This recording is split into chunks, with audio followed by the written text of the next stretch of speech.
In a place where plot lines seldom matter, the A's wrote a pretty good script on Friday night. Cast a good starting pitcher and lots of offense. The sequel aired last night, and though it looked and sounded a lot like the original, it still drew rave reviews from the critics. Today, the curtain comes down in the first half of the season, and the A's hope to prevent a repeat performance of Chuck Findlay's last start against them.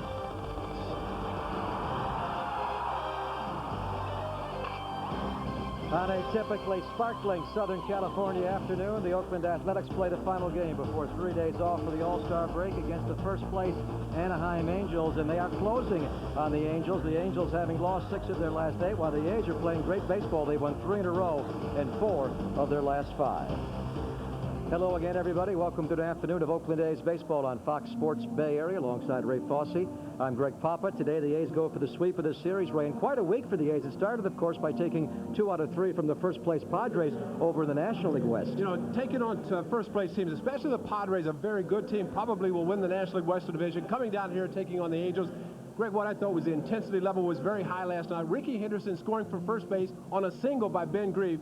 Terry Collins, who just loves the intensity for his club, I think was a little shocked to see Ricky Henderson do it. I think the Athletics outplayed the Angels the first 2 games. They would like to get this final game to go into the All-Star break. And keep in mind, coming into the series, the A's had lost 14 of their previous 15 against this team. It's going to be important to find a way to beat the Angels. These 2 teams have a great young nucleus. The Oakland A's, of course, led by 22-year-old Ben Grieve, who will be a first-time All-Star. He was the number 2 pick in '94. He'll do another first-time All-Star, the number 1 pick in '95. 24-year-old Darren Erstad.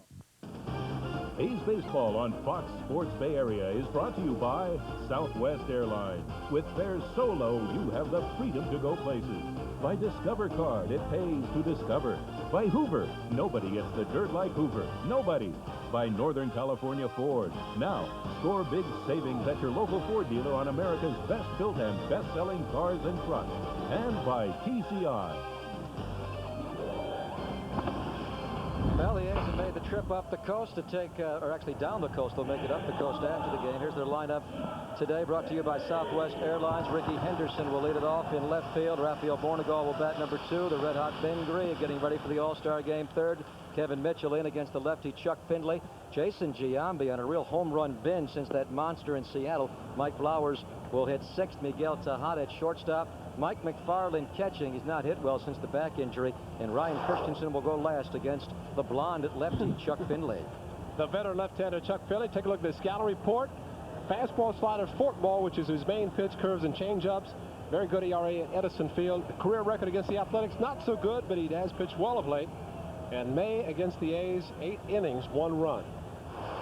Darren Erstad's in left, Jim Edmonds in center, Garrett Anderson right. Craig Shipley will give the start off to Dave Hollins, who normally takes day games off. He has the diabetes problem. Gary DeSarcina at short. Paco Martin at second for Justin Bachman. Cecil's over at first, and Matt Walback will be catching. A couple of longtime rivals and briefly teammates. Ricky against Chuck Findlay. Matt Walback on the game's first pitch has the game's first out in foul territory. No, Ricky knew he was probably going to get the fastball, which he got from Chuck Findlay, and he was not going to let it pass. Just happened to get under it. Gorgeous day in Southern California, a little warmer than the first 2 days the A's were here. Drew Coble behind the plate, the veteran, with Ted Barrett at first, Ted Hendry at second base, and Larry Young over at third base. Rafael Bornegall making the start at second base today. As Bip Roberts still has a little bit of that hamstring problem, Ray. Keep in mind, Bip Roberts did not play at second base at all with the Detroit Tigers. He was used exclusively as a DH. And largely because of the fact he was on the DL twice with that hamstring injury. So by giving him the day off today, he gets the next 3 days off for the All-Star break. He'll be able to come back and begin the second half on Thursday. Bornegall got jammed. Findlay saying, "I have it," and he does. Almost bumping into Cecil, but he gets his man. Chuck Findlay is not going to the All-Star game, but certainly All-Star caliber numbers. ERA at 3.05 is the 5th best in the American League. Findlay off to a great start this year, was 4-0 with a 154 in April. In May, he went 1-2 with a 3.26. And in June, he was 3-2 with a 4.66. This is his first start in July, and he throws ball 1 to Ben Grieve. Ben with 3 more RBIs last night. And you mentioned the last 2, Ray. Rickey Henderson coming around and scoring it from first base. A.J. Hinch could not believe it. He thought Rickey may have passed him on the bases. If Ben Grieve gets just to 100, exactly 100 runs batted in, he can thank Rickey Henderson, because that was definitely all Rickey last night. Someone asked me, said, "Oh, he ran right through the stop sign." I said, "No, just watch him from second to third. He was running hard, and Ron Washington was able to send him all the way because he was running hard to third." Count is 2 balls and 1 strike to Grieve, and Grieve fouls it off to go 2-2. Plus, you know, that's a tough play for the infielder. Justin Bachman was the infielder taking the throw from Edmonds. He had his back to the infield. Nobody was there to tell him that Rickey was trying to score, and that surprise was what enabled Rickey to score the way he did. And there was a throw to the plate and Wallback, but really there was no play. Rickey beat it easily. Count goes full. Chuck Findlay, in his last appearance, beat Sean Estes and the Giants last Tuesday night here. The Angels are struggling, though. It's the only game they got against the Giants. They've lost the first 2 on this series. And before that, they lost 2 out of 3 in San Diego. Erstad will come over, but that'll be several rows deep. That's the only way this young man knows how to play, is hard. He was not going to take it for granted. That ball was fouled. Well, you could say he has that football mentality, but he was a punter. Unless those linemen got through to block the punt, he didn't have to fight too many of those big guys. 3-2 pitch to Grieve. Ben Grieve able to get a walk out of Chuck Findlay to keep it alive. That'll bring up Kevin Mitchell.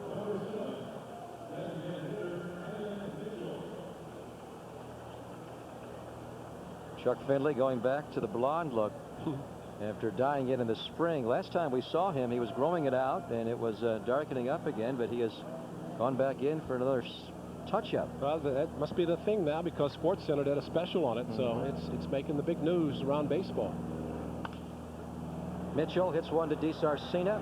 Over to Paco Martin. Little offline, but Paco has it, and Ben Grieve is forced out. The A's get a 2-out walk from Ben Grieve, but that's it. They don't score at the top. We'll come back, and Jimmy Haynes will go to work against Darren Erstad. Angels still have first place by 2.5 games, but they have lost 6 of their last 8. Darren Erstad, their first-time All-Star, will lead it off, followed by Craig Shipley playing at third today. Jim Edmonds will bat number 3. Tim Salmon is the cleanup hitter. Cecil Fielder, another slump, will be batting number 5. Garrett Anderson, a modest hitting streak. He had 4 hits here on Friday night. Matt Wallback will bat number 7.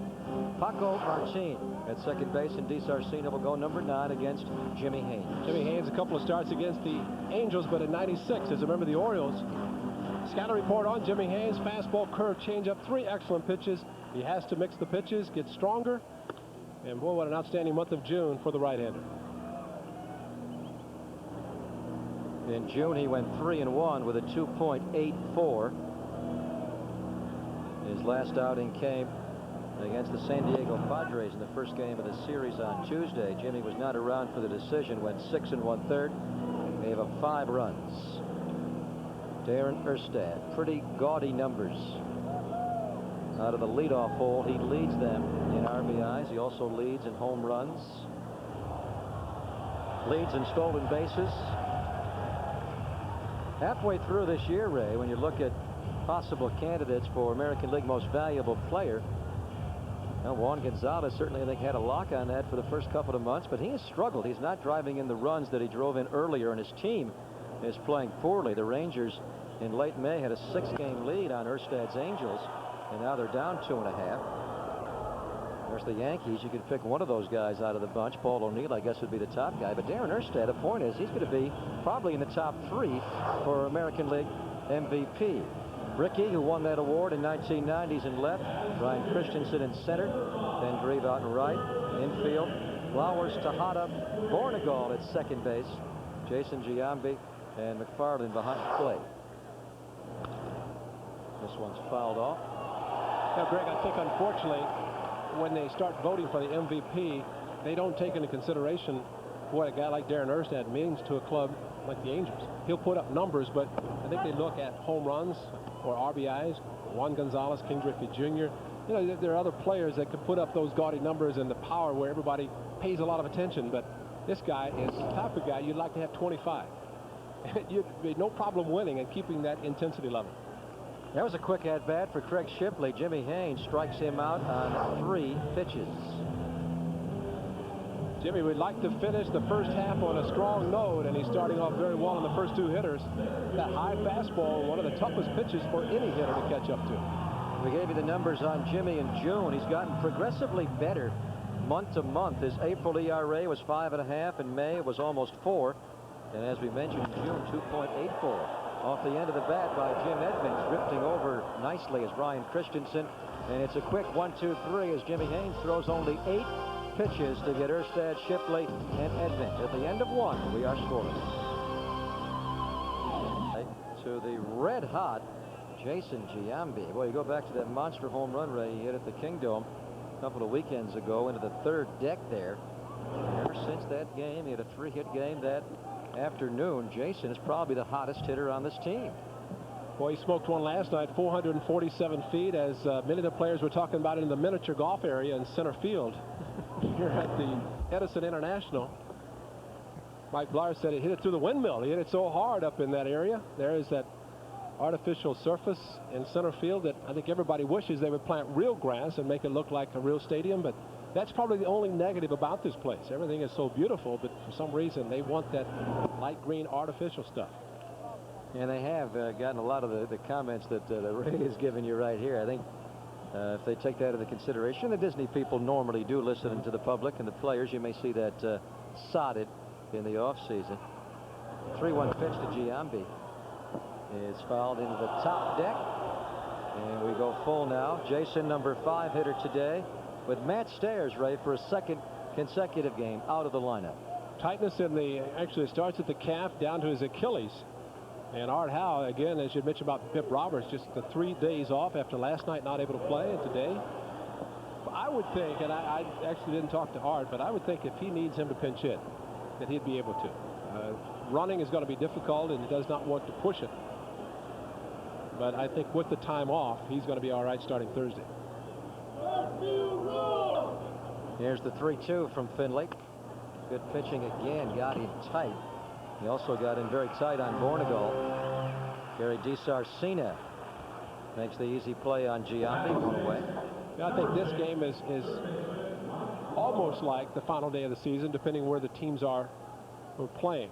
But this is a game with the All-Star break coming up, guys, thinking about the 3 days off. But I don't think either club is out here thinking, let's get it over with so we can start the break. The A's would like to win their 4th in a row, take this series sweep.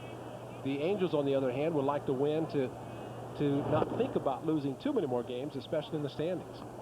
And I don't think Terry Collins would even consider that. Here's a guy who said he doesn't even want to have the break. He wants to keep coming out to the park every day. He says, what else am I going to do? I don't fish. I stink at golf. I don't play tennis. He just wants to come out and manage baseball every day. And, of course, he was forced away from the game for an 8-game period to serve that suspension after the ugly brawl on June the 2nd in Kansas City.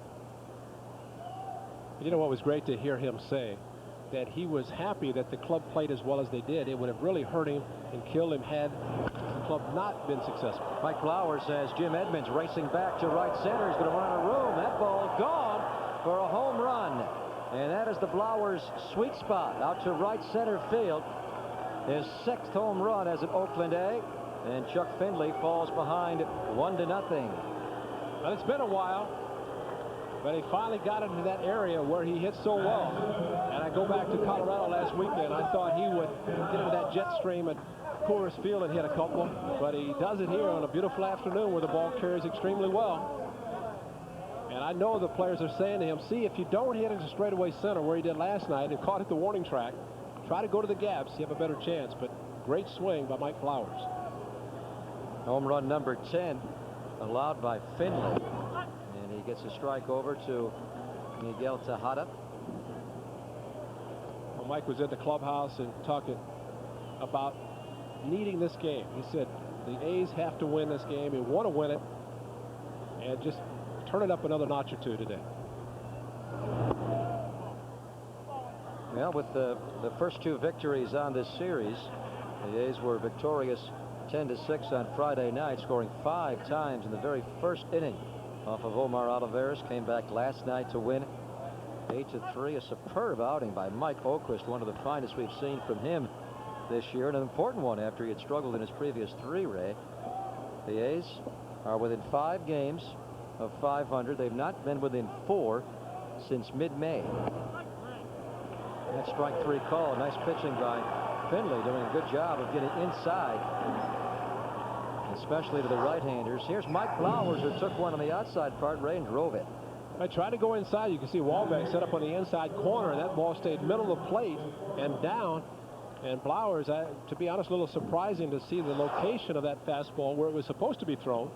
Most pitchers have been going away from Flowers because of the outside part of the plate and threading that corner for strikes. Mike McFarland in the lineup this afternoon. A.J. Hinch was behind the plate for the first 2 games on this series. I don't know if that ball, I know it hit Matt Wahlbeck, took his mask off, but I also wonder about Drew Coble if he got hit. Maybe not as bad as John Hirschbeck in Boston yesterday. Knocked him back with a foul ball.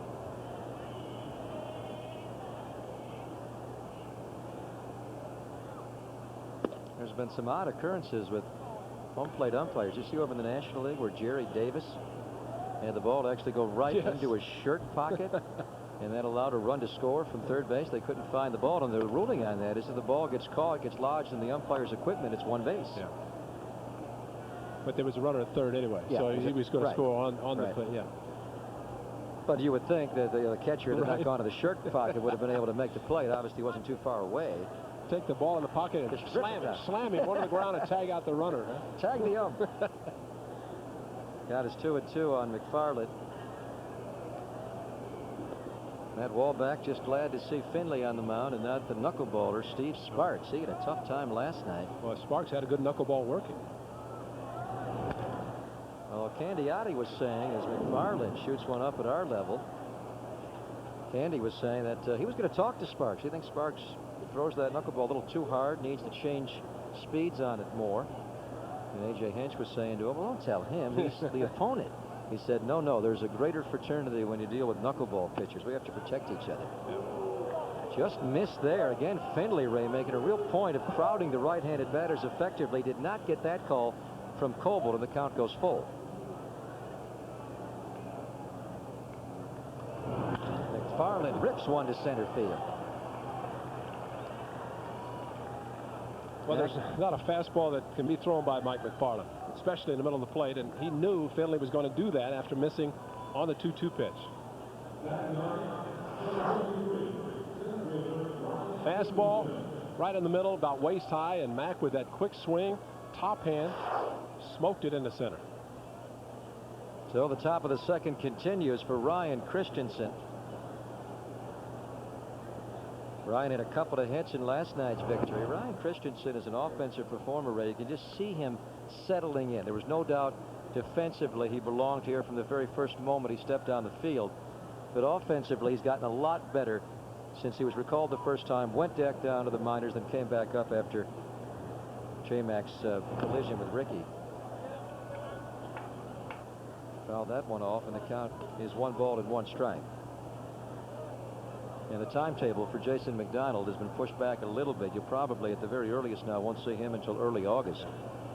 He just had the cast removed from the wrist, and they put a splint on the other day, but he still has a lot of work to do with that wrist. But Denny Walling is very impressed in the way Ryan Christensen picks up on tips from Denny very quickly. Last night facing Sparks, Denny said, why did you swing at that first pitch knuckleball? He said, he's going to give you something other than to the knuckleball. He ended up striking out that at bat. The next at bat against Sparks, threw him a first pitch slider and a double down the left field line. He said, look for something other than knuckleball. He's going to eventually throw that, but he's also going to throw his other pitches. Right. Look for those pitches and not the knuckleball. Chuck Finley squinting in to get the signals from Wahlbeck on a very sunny day here. Is that because of the blonde hair? Maybe. Is that Probably too causing light. it? Yeah. Come out like Clemens did in the playoffs several years ago with the eye black under his eyes. War paint. Like a lot of the great ones, it takes Finley a while to settle in, but once he gets locked in, he gets very difficult to hit. Blows away Christensen with a strikeout. He strikes out 2 in the inning, but Mike Flowers takes him out. His 6th home run as an Oakland A's. We'll go to the bottom of number 2, 1-0 A's. Come back to center court here at the All England Club. Where are we? Here's the baseball game. Strawberries and cream. We'll tell you about Pete Sampras, a 5-time Wimbledon champion. All of the sports news coming up at 10 o'clock and every night here on Fox Sports Bay Area when we bring you Fox Sports News Primetime. Tim Salmon will lead off the Angel second. 15 bombs considering he was away for about 3.5 weeks with that left foot injury. Once again, though, omitted from the American League All-Star team, Darren Erstad and Troy Percival, the only 2 Angel All-Stars. Miguel Tejada, tough play here, and he makes it nicely to get Salmon, who's not running real well, and that's something Ron Washington's been trying to drill into his head, Ray. Be aware of who the batter is and the guys on bases. He didn't need to rush that play because Salmon, the way he's injured now, just can't get down the line. Although just watching Tim Salmon run, he ran faster this time than he has all series. But Miguel Tejada, that play is so natural for him to charge, and he has such a strong arm to be able to flip the ball underneath the way he does. But you're right. If it's a slower player, take the time and make the overhand throw, which is more accurate. And we've seen Tejada rush plays when the runner's been about halfway down the line. And also on a play like that, where he had to change arm angles, what Ron Washington is trying to get him to do, Ray, is concentrate on the throw. He's just been picking it up and instinctively firing it over to first base, unaware of where he is on the field, what arm position he needs to lock into. And he thinks if he works on some of these things, he'll cut back the errors. Washington is such a good teacher to have. It's pure enjoyment for me to sit on the bench and just talk about playing the infield with Wash. He has such great knowledge of it. He can still play right now. He makes that point a lot. Yeah. You know, he picked up on something with Miguel Tejada that it would only take somebody like Wash to do, the way he positions the fingers, where he does not really feel the ball once it hits in the pocket of the glove. Normally you have the 3 fingers, the index finger outside the glove and the other 3 in the pockets. He takes the other fingers and puts them in the the last hole, the pinky hole, and that's why he's always fumbling for the ball, because he can't feel it once it gets into the pocket. Also, Rafael Bornegal does that, although Bornegal is such a good fielder, and he's able to get away with it, but Washington wanted that stop quickly. Knocks it down. Now here he has time to set himself and make the play. He was well aware that was Cecil Fielder, and he could get that out, 2 away. And then take a look at his chest and see if there's a hole in it, because he took that ball right off his chest. Watch this. This takes something right there to get in front of the ball. Took a little bit of a bad hop. Took it on the chest, got up, and a strong throw, and gets Big Daddy by plenty. Picked it up bare hand. Got the good grip on the ball. Yeah, that's you don't see a lot of guys do that. You'll see guys olay it and try to take it off to the side instead of using the body. Garrett Anderson flirting with the 300 mark. He was down in the 250 range in late May, and he got searing hot, as did the Angels. Of course, the month of June, their best June in history. They won 22 games, lost only 6. They had gone winless in July, having lost the first 4. Garrett Anderson had 4 hits in Friday night's loss, and then he came back last night with a 1-for-4 game. Also, he's made a couple of mistakes in the outfield. Playing it right now. He, before this year, and the injury to Salmon, had been in the everyday left fielder.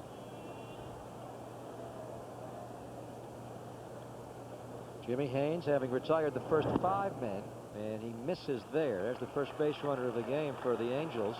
A 2-out 2nd inning walk to Garrett Anderson. Mike McFarland, the catcher today for the Athletics, realizes that Jimmy Haynes must use all of his pitches, and Mike has done that so far in the early part of this game. Changeup especially, and of course when he was hit on the right wrist, he was forced to use that changeup more because it hurt him when he threw the curve. But Mac works very well with all the pitchers. Here's the Angel catcher, Matt Wahlbeck.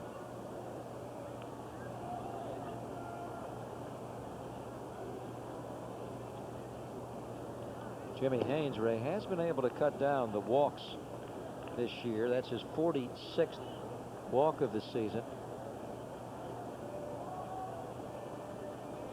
And 106 1/3. Last year he walked 40 and just slightly more than 73. Bornegal again going down, but he slides over to make the play. Great play by Rafael Bornegal. He can leave those three fingers buried into the pinky hole the way he plays. Nothing for the Angels. 1-0 A's after 2. Major leaguers will be off the next 3 days for the All-Star break. You can still watch baseball with us. We'll have the Giants AAA club, the Fresno Grizzlies, as they take on the Padres AAA club, the Las Vegas Stars. That'll be tomorrow night at 7 o'clock right here on Fox Sports Bay Area. Chuck Findlay to Ricky Henderson. Throws strike one. The A's going through the batting order a second time. First time through, they got 1 run, a home run by Mike Blowers, his 6th of the year, out to right center. Strike 2 to Ricky Henderson. Club area just below us, I think somebody's having some garlic. It's kind of filtering up this way. Are we in Gilroy here? Yeah, I don't know, but maybe some pasta with some garlic sauce or something. Well, if you like garlic, you got to get to Gilroy, California. Been there. Unbelievable. Yep. Of course, you have to brush your teeth every 6 minutes while you're there, but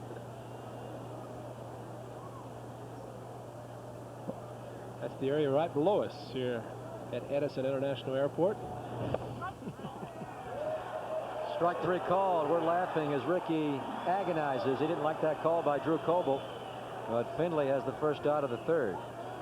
Well, Ricky is starting out with a foul ball out and then a strikeout, but it's early.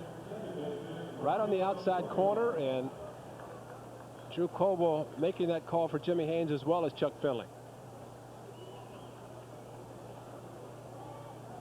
Now he'll work to Rafael Bornegal. Chuck Findlay's been getting ahead today, throwing strike 1 quite a bit. Bornegal jumps on the first one, pops it.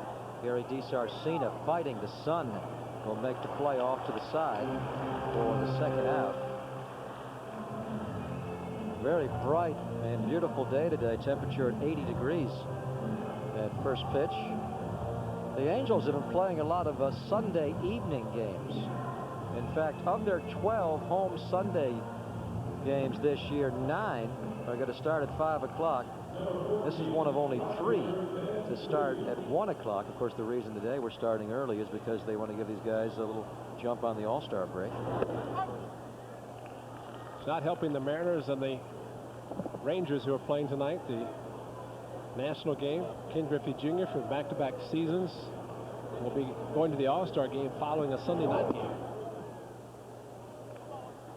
Has he decided to participate in the All-Star home run hitting contest? I know he said no, and now Barry Bonds was going to, right? He changed his mind. Bonds said no, then said he would take part.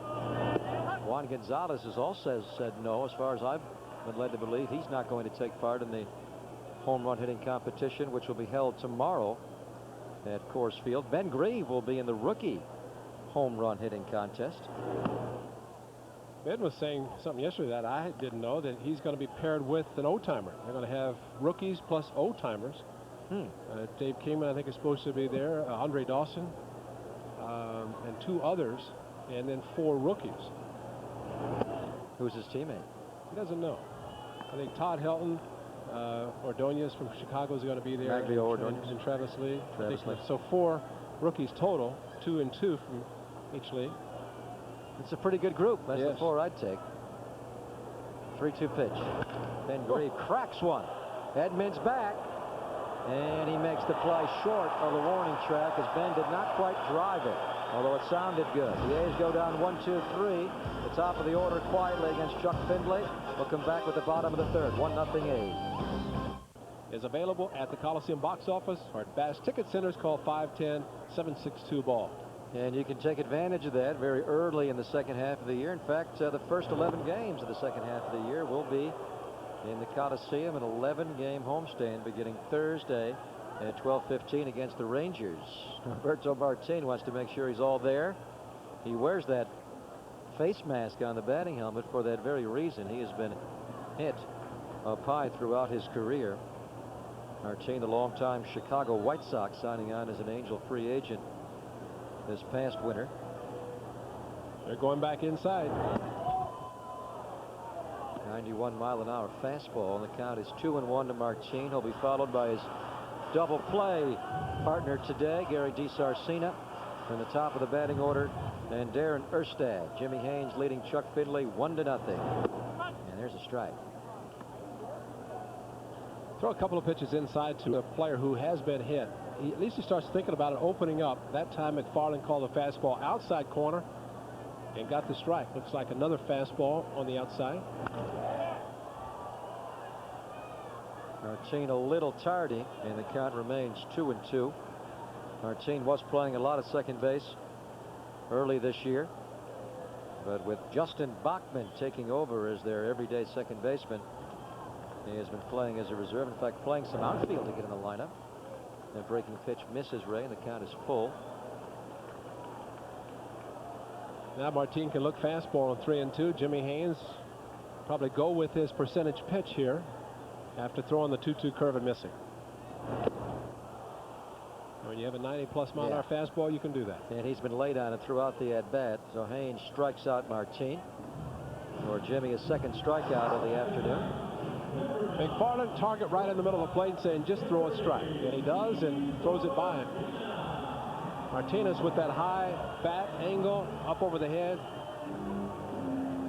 Several players use that style. It means you have to move it a lot to get it back through the hitting zone.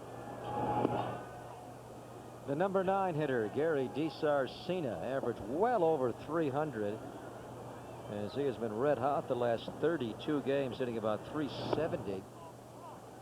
Ordinarily, with the caliber of defense that he's been playing for the Angels this year, Ray, you would say he is an all-star candidate, but in actuality, not so. If Nomar Garciaparra can't make it this year, then Gary DiSarcina is not going. 2-0 pitch is fouled off. Well, I thought you know, the big argument about Nomar Garciaparra, tremendous numbers, 24-game hitting streak ended yesterday, and that so-called snub might cost him a cool $1 million over the course of his contract. Because if he makes the All-Star team 4 years between his contract and year 2000, in the 2 option years, they add $500,000 to each of those years. And now he has to make it every year for the next 4. But on the other hand, by the time he reaches his option years, they will extend the contract. That's going to be chump change with the contract he's going to get. Because he is a player and will continue to be that type of a player. Shortstop position in the American League right now with Jeter, Rodriguez, Vizquel. That's the way first base has been in this league for the last 10 years. And they're young shortstops, and the A's have one right here, Miguel Tejada. 3-2 pitch, ball 4. That's Jimmy's second walk of the game. So one time through the Anaheim batting order, he does not allow a base hit, but he does walk 2. Must be something about Gary DiSarcina, a guy who that should be just his 12th walk of the season. 21 is the most in the last 6 years. Mike Oquist last night walked him on 4 pitches, and he walks to this 3-2 pitch here. Maybe they know he's going to be swinging the bat, and they want to just make sure he puts the ball in play. Couldn't throw a strike. He has a string of 6 consecutive years, Ray, where he's not drawn 30 walks, and he plays just about every day.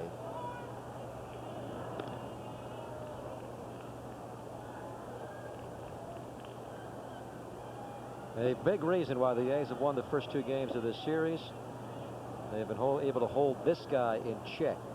Erstad 0 for 4 last night. Didn't go 2 for 5 on Friday night. This one will slice foul. His first at bat today, he flied out to center. Larry Bowa third base coach. Talk about intensity. Did you hear he got into it with J.T. Snow this week? He was barking at J.T., the former Angel, to get in the box, get in the box. And J.T. from the Giant dugout was easily heard around the ballpark yelling back at Boa. Something you don't see that much in today's baseball, where the coaches are involved, but Boa has been that type of a player, a manager, and now as a coach. That's one of the reasons Terry Collins hired him. Yeah. Because of that. This is going to be a tough play. Born and goal to first. Erstad's out. Ball was chopped off the plate. Erstad can fly. DiSarcina gets to second base. Erstad is the second out of the inning. Probably only position player on the infield that ball could be hit to and record an out. On the left side of the infield, forget it, because the way he gets down the line. But Rafi positioned himself to be able to throw as soon as he caught the ball, and it was like he received a feed from Tejada on the double play. Look at him set up there, one step, and throw with something on it. So 2 away. The batter now is 35-year-old Craig Shipley. Ooh, right off the mask of McFarland. Drew Coble can empathize with that feeling, so he buys McFarland a moment or two. And now it's Wahlbeck and McFarland. Drew Coble's got to be wondering, when am I going to get it? It does happen in threes, doesn't it? Larry Boa with his back to the hitter. He's got to be careful there. He'll take a peek, especially what happened to Tim Salmon the other night. Yeah. He got blasted by Justin Bachman on third base. Tough for a coach, because he has to look at the runner at second and keep an eye on the infielders if they're going to try to break in behind him for a pickoff. Oh, nice pitch by Jimmy Haynes. He's all over Shipley. Shipley's had a rough day today. He's batted twice, struck out twice, seeing 6 pitches. 1-0 A's after 3. Field and take pictures of your favorite A's, and if you're one of the first 20,000 fans that day, you'll receive a free Oakland A's team photo. Get tickets now by calling Bass 510-762-BALL. And did Drew Coble get it? He got it. He got it. So we're now all 3 up. I'm going to move away from you. You may not be safe. No, here. 3s, man. 3. Well, plus we can duck up here. You're an old catcher, former catcher, young man. Yeah. Kevin Mitchell takes a strike. You were right the first time. Quick save, huh? Mitch bounced to short his first time up. He'll be followed by Jason Giambi and Mike Blowers. The A's leading 1-0. Blowers homered off of Finley. A's only have 2 hits. McFarland also had a 2-out single in that second inning. Matt Stairs for a second straight game, watching after another big night here on Friday. And a 2-run double in the first inning. 3 RBIs in total. Kevin Mitchell is out as Chuck Finley picks up another strikeout. Tag him with his glove without the ball in his glove. Smart. Let's see if we can follow this through. Mitch swinging at a bad pitch. Matt Wahlbeck picking the ball up probably with his bare hand. Let's see. Ball in his glove. No, we can't tell. Yeah, he had the ball in his glove. Ball in his glove. Although we have seen that happen. Only Carlton Fisk does that on play at the plate when he tags out 2 runners. That's right. That's the famous play. That's right. 2 Yankees, wasn't it? Yeah.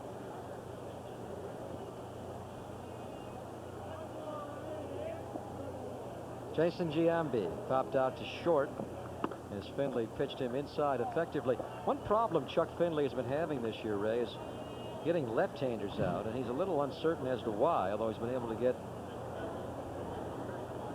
throughout most of his career by with great success against lefties. Giambi has hurt him throughout his career.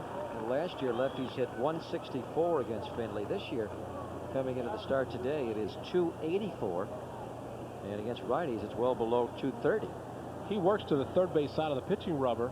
He does that primarily because of the majority of the hitters he faces are right-handed. But it's a different angle for him to left-handers, and that might be one of the reasons.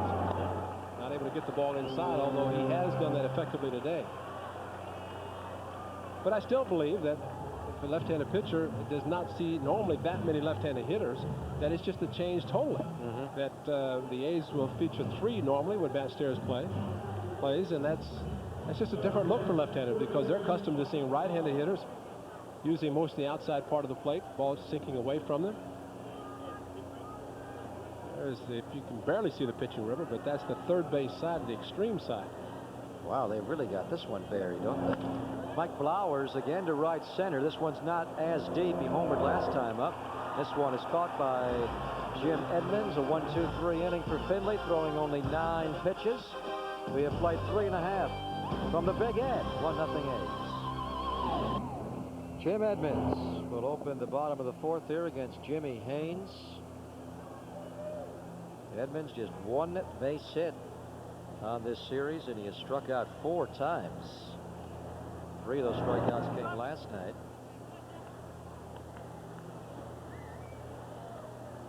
Edmonds having another very solid season, though. He certainly has to be considered for the All-Star team. High drive to right. Ben Grieve is back, and we are tied at 1. That is a typical Jim Edmonds home run. His 15th of the season. They even blast off fireworks here during the game.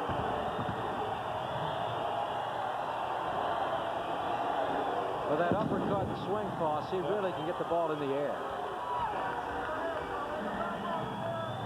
Especially on a fastball. Jimmy Haynes will throw the good fastball, but if it's not where he would like to pitch to the hitters, especially a power hitter, it can leave the yard.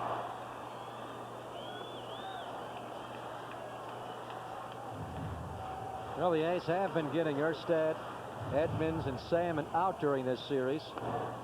That is the first Angel hit of the day, and it ties the game at 1 here in the bottom of the 4th. This lineup just keeps on coming. 18 bombs for Erstad. Now Edmonds has 15, as does Salmon. Fielder has 14. Anderson has 10. Now Dave Holland's on the bench. He's very near to double figures.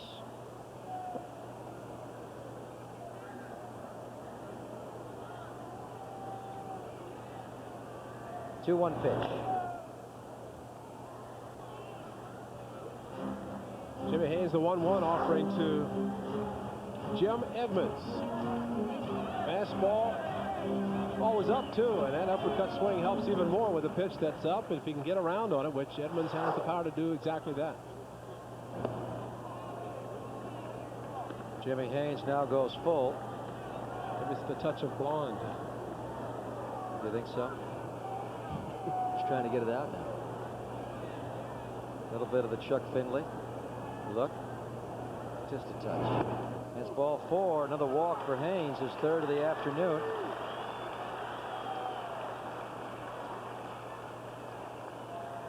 Now that's almost white. That's platinum block.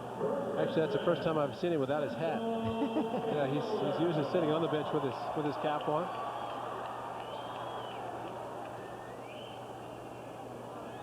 Apparently his wife, the actress Tawny Kitaen, had no impact on him going with a blonde look. That was just Chuck.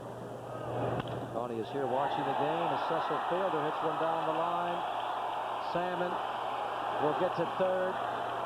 And Cecil Fielder pulls in with a double. Now the A's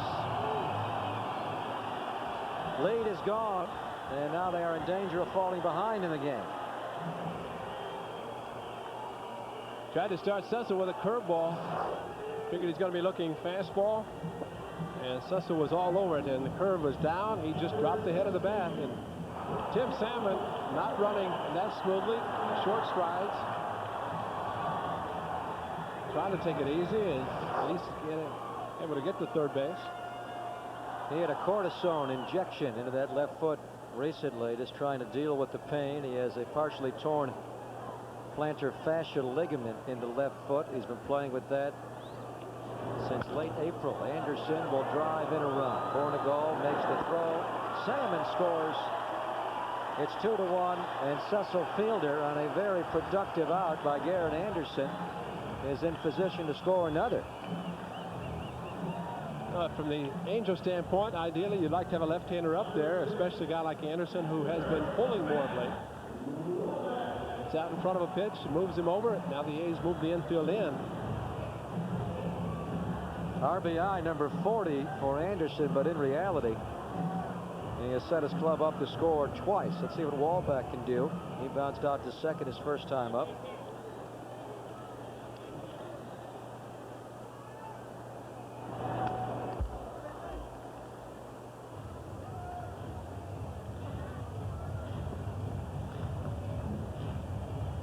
Garrett Anderson having another very solid year. Driving the ball a lot more. He's already hit 10 home runs this season.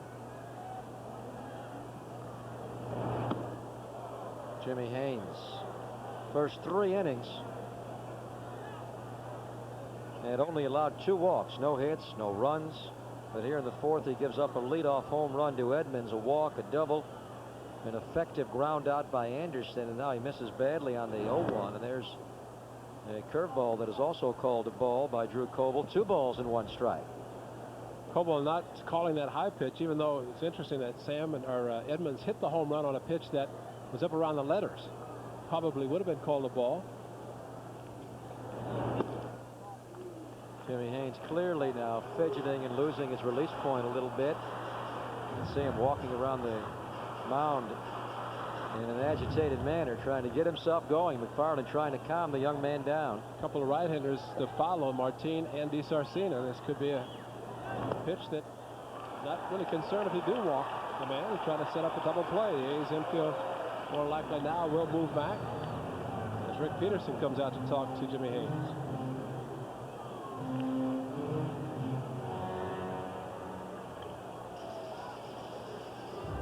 This is a good visit. He obviously needs someone to just slow down the tempo a little bit.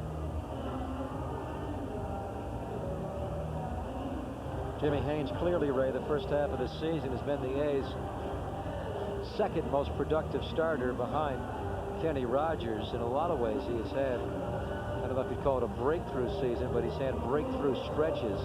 But he still is vulnerable to the occasional flare-up. He's still a young man at age 25. A year ago at this time, he was pitching the minor leagues for Baltimore. And just has not had the experience at this level, something that Kenny Rogers has had in various capacities. And Kenny knows how to handle tough situations. That's something that Jimmy will gradually, he'll have to get better just because of the time that he's going to spend here and the opportunities to pitch.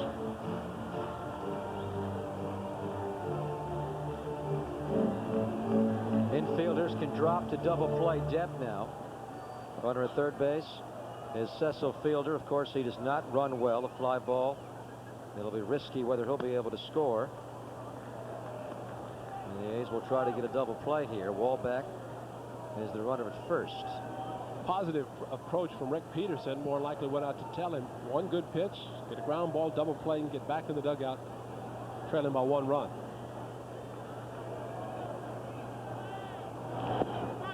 Strike. 1 ball, 1 strike. And these are the moments that separates pitchers. Everybody's going to give up a run or 2. You have to. If you keep the damage to a couple of runs, get back into the dugout down just 2-1, that's not so bad. But if it blows up on you, that's when it can really fall apart. Martin again slapping it down the right field line. Count is a ball and 2 strikes. That was a good pitch. Good curveball because he mixed it in. He thrown a couple fastballs, and remember last at bat 3-2 struck him out on a 3-2 fastball. So Martin probably thinking that he's going to throw the hard stuff. So now he can go either direction. Kept it low. Martin lays off. Waiting on deck is Gary DiSarcina.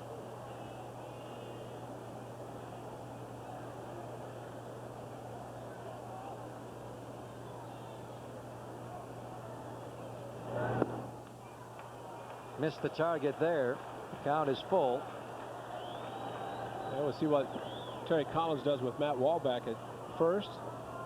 The confidence he has to have of Martin putting the ball in play to avoid the double play.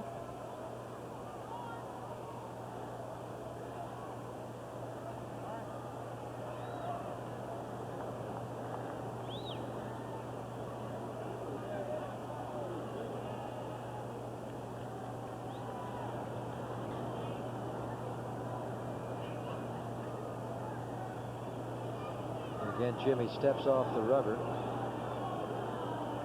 This is a time when it's not really necessary to try to figure out if the runner first is going to move or not. You're still going to leave your infield back. Wallback not blessed with a lot of speed. Cecil at third base also. Just make the quality pitch to the hitter. Step off, look to third, look to first. They're booing here. They didn't even into the Coliseum on Tuesday. Well, John next to us here is shaking his head. What did he say? That play never works? Yeah, well, it did. It ended the game. We have evidence of that play working. Wednesday. Mike Fetters picking off Ruben Rivera. Wallback's going. Martin slaps it back into the crowd. Foul.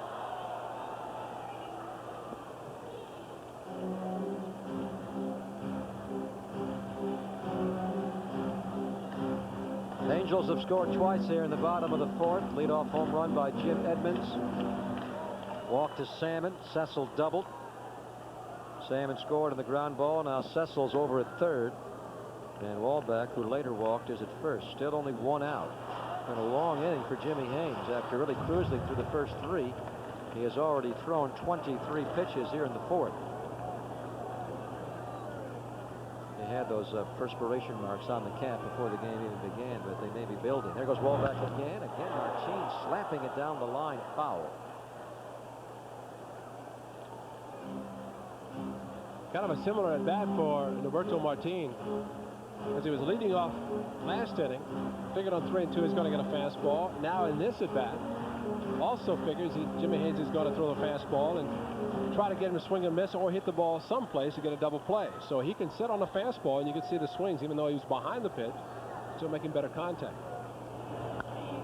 Again, he fouls it back, and he is making more solid contact. You see the A's defensively have Ryan Christensen playing well towards the gap. He's almost in the gap right now in right center. And in right field, Ben Grieve is in and towards the line. They don't expect Martin to pull the ball here, so you'll likely see more fastballs from Haynes. 3-2, and the runner moving. Fair ball up the middle. Bornegal makes one play. Scoring is Cecil Fielder. Safely to second is Wallback. And the Angels lead 3-1. Good at bat for Paco Martin. Fought off a lot of tough ones and gets the ground ball to score a run and drive in his 12th run of the season.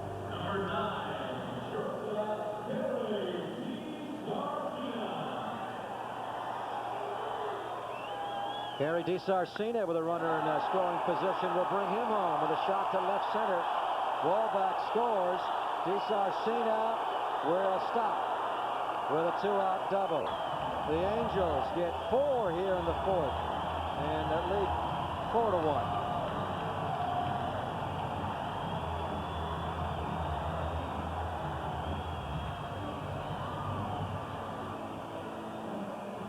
Both of the walks issued by Haynes come around to score in this inning. Something the A's have been taking advantage of the Angels walks in this series. And DiSarcina, who typically will swing at a lot of first pitches, doesn't in this at bat. So the 8th hitter of the inning for the Angels steps in. Leadoff man Darren Erstad, who was 0 for 2 today.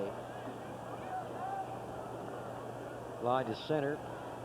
And then in the third, he bounced out to second.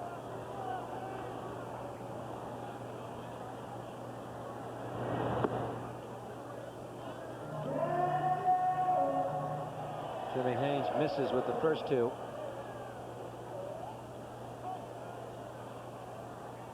Now they're going to intentionally walk him with Shipley, who has been struggling the first two at bats. Shipley is struck out his first two at bats today, as Ray alludes to, and he's done so on 6 pitches. Well, they'll let Erstad, the first-time All-Star, go to first intentionally. First and second, still 2 outs. And the Angels have hit around this inning now with Shipley stepping in. Shipley making only a spot start at third base today for Dave Hollins. Tejada to second, out. Just by a step, they're able to get Darren Erstad. The inning is over, but it's a rough one. Jim Edmonds homers to open it. They score 3 others. Angels 4-1 now after 4. The fourth off of Jimmy Haynes now. They can throw their trump card down at the A's. Chuck Findlay, who was getting into a nice roll. Here's a play that is going to result in a base hit from Miguel Tejada over the reach of Paco Martin. That breaks a streak of 7 in a row retired by Findlay, as Tejada has the bloop single opening the 5th. Sun might have been just enough for the eyes of Martin to Not enable him to get a good enough jump on the ball and keep his eye on the ball. Just missed it over his glove, but starts the Athletics here in the 5th. That's how close it was to be in and out.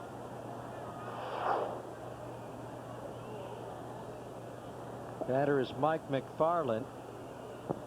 His second at-bat of the afternoon. On a 3-2 pitch, he rifled a fastball into center field for a hit.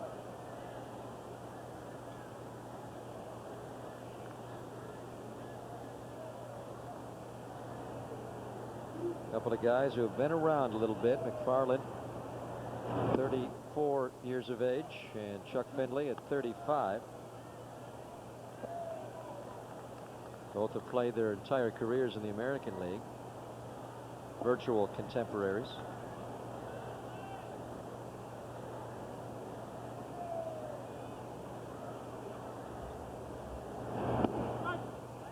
In fact, as far as professional baseball, they are contemporaries. They both were in the 1985 draft.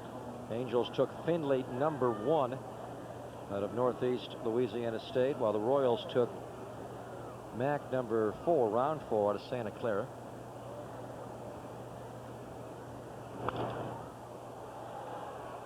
Here's Arcina going out to shallow left center. He's got it, and Mike McFarland is retired. Well, these infielders and the outfielders rarely fighting the blue sky and brilliant sunshine today. Maybe that's why they're playing 5 o'clock games. Number of reasons, but that also helps. Chuck Findlay likes it here at the renovated Edison International. Overall, he's got a great ERA, no matter if it's home or away, just a little bit over 3, 5th best in the American League. A big reason why the Angels are going to the 5 o'clock starts here on Sunday, Ray, is the theory that so much to do down here in Southern California that folks can go out and do something in the day and still have time to duck in and catch a game at night. But it really has not resulted in increased attendance. I think people are used to baseball on Sunday at 1 o'clock. Also makes it tough for the team that's in here and leaving town. On a getaway day and you're playing a 5 o'clock game, it's very difficult. Tejada's moving, and the throw from Wallback also moving, sailing. And Miguel Tejada has stolen second base. His second steal of the year. It's something that you like to see a catcher do. Wallback realized that Tejada had a tremendous jump off the pitcher Chuck Findlay. And he tried to just get rid of the ball as quickly as he could to get it down to second base and try to throw out a guy that he knew was going to be impossible, to take his time and make the normal throw. And granted, it was offline, but simply because he tried to make up for the difference that was created because of the good jump. Christensen bunting again. He showed bunt the first time. I thought maybe it was just to stretch out over the plate and get in the way of the catcher a little bit, Ray, but then he shows bunt again on that pitch. Well, I think here's an opportunity for a guy to drive in a run. The A's are down 3, and granted, if he bunts and he's successful, it's first and third, but if he makes out, that means that the runner's at third with 2 outs. Here, with the stolen base, 2 opportunities to drive him in from second. Third baseman Craig Shipley has not taken the bait. He is still deep at third. As Christensen looking to swing away that time, let the ball go out of the strike zone for ball 2. Christensen struck out his first time up against Findlay. Findlay, one of the top strikeout pitchers in the league, and struck out 4 this afternoon. That ball is crunched to center. Jim Edmonds racing after it, will not get it. A one-hopper against the wall. Tejada scores, and Ryan Christensen pulls into second base with an RBI double. It is 4-2 Angels. Now that's what you're supposed to do with a runner in scoring position. Now he's there where Ricky can drive him in and keep the inning going. Got a fastball from Chuck Findlay, and hey, there's not too many fastballs that Ryan Christensen has not been hitting hard. Edmonds playing him shallow, normally goes back well on fly balls, but that ball hit too hard off Christensen's bat. And this is a very important inning for the Oakland A's. After giving up 4 in the bottom of the 4th, Findlay began this 5th on a roll. He had retired 7 in a row. But the veteran unable to come through with the shutdown inning. The A's come right back with a single and then an RBI double. And have cut the lead back down to 2. And I like the aggressiveness of Art Howe. Down 3, yet sending Tejada to get in a scoring position. Taking advantage of the slow move to the plate by Chuck Finley. Not sitting back waiting for the big inning with the big hit. Strike to Ricky Henderson. Ricky has not been happy with the calls behind the plate from Drew Coble. Ricky was called out his last time up. First time out to open the game, he fouled out to the catcher.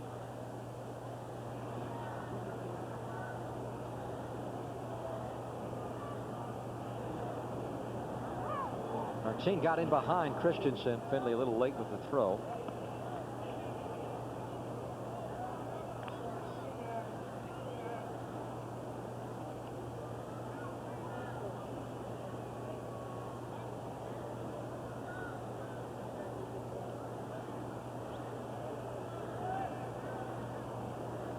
And Paco Martin shading Christensen, and he goes back to first as Finley steps off. Not a bad move either, because the second baseman can't afford to play close to second, because Ricky does not usually hit a lot of balls to the right side of the infield. He will pull most pitches. 1-1 pitch. Strike 2. Ricky with no reaction for Drew Coble. Finley is utilizing his breaking pitch, the slider, throwing it inside to Ricky, and Ricky might not be able to pick up the spin, realizing that it is the breaking ball. There's the right field shot. 13 hits have gone to the right side. That seems like quite a few for Ricky. He almost never gets a base hit to the off field, but he has been doing it more this year. Oh, Drew Coble's going to ring up Ricky. Let's see how Ricky reacts here. He's not happy.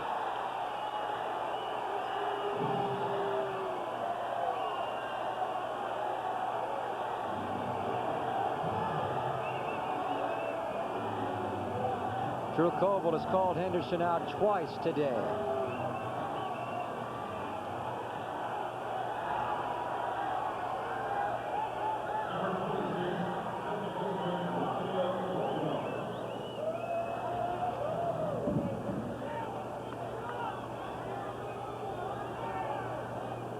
Two outs, and here's Bornegall.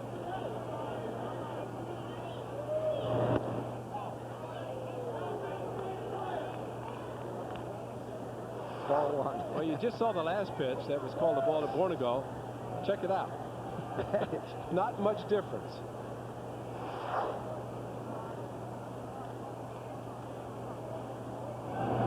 Bornegall's got one in the hole. DiSarcina can't get it. Coming around is Christensen. Erstad's throw to the plate is cut. And Christensen scores standing. Rafael Bornegall with a 2-out base hit. His 16th driven in this year. And the A's strike for 2 here in the top of the 5th. And it is 4-3. What are they doing over there? Still not a fastball can be thrown by Rafael Bornegall. I asked Denny Walling about that, and he said he's got a good approach and he's got that strong top hand. And you watch Rafi when he swings at a fastball. That top hand is so quick.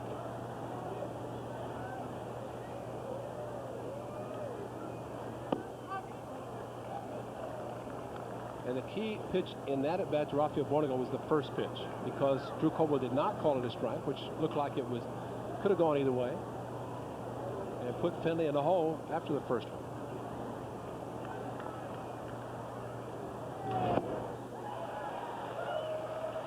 Ben Grieve is quickly into a 2-strike hole. Ben walked his first time up against Finley, and then lined out to center.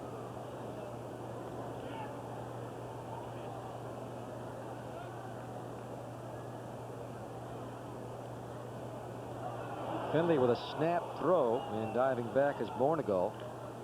Finley will throw to first base quite a bit, but runners also run successfully against him a lot. He yields a lot of stolen bases. Another snapper, and Cecil does not apply the tag.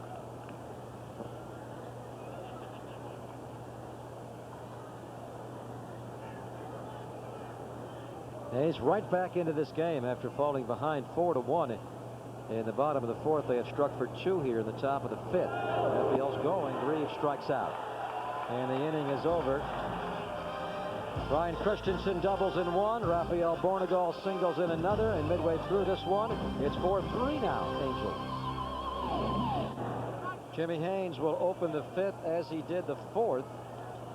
In the fourth, he hit a home run out to right center, a towering shot into the bleachers out there. His 15th of the year. Angels got all 4 of their runs in that fourth. Throughout the first 3 innings, Jimmy Haynes had allowed only a couple of walks. But in the fourth, he gave up 3 hits. He walked 3, 1 intentionally. But he's right back into the game now, Ray, so it's a big inning for him here in the fifth. Exactly right. That's something that he should be thankful to his offense to make it another 1-run game. Edmonds, base hit to right field, his second of the afternoon. Difference there, he hit 2-1 changeup. Out in front, got the top hand on it, though, and still able to get the base hit. At least kept him in the park. And you mentioned earlier that the game today was similar to that of the last game of the regular season, as these guys will be flying all different directions after the game to take their 3 days off. Also, as we see the call to the bullpen now from Rick Peterson down to Brad Fisher, it is different in the sense the way Rick and Art Howe can use the bullpen. You may see some people get in the game because there's no tomorrow. That's right. Well, there will be one on Thursday, but not tomorrow. This one is down the line, foul. Jim Doherty gets up and grabs a baseball. And look down at the bullpen. There's Tom Candiotti down there. He pitched Friday. This would be his throwing day. That might not be a bad idea. The plan was maybe to have Kenny Rogers available in the bullpen for today if he had been pushed back an extra day or pushed up an extra day, but that was not the case. Left-hander Buddy Groom is also throwing with Doherty down in that huge bullpen they got. Tim Salmon lifts it towards Ben Grieve. Ben will come over and put it away.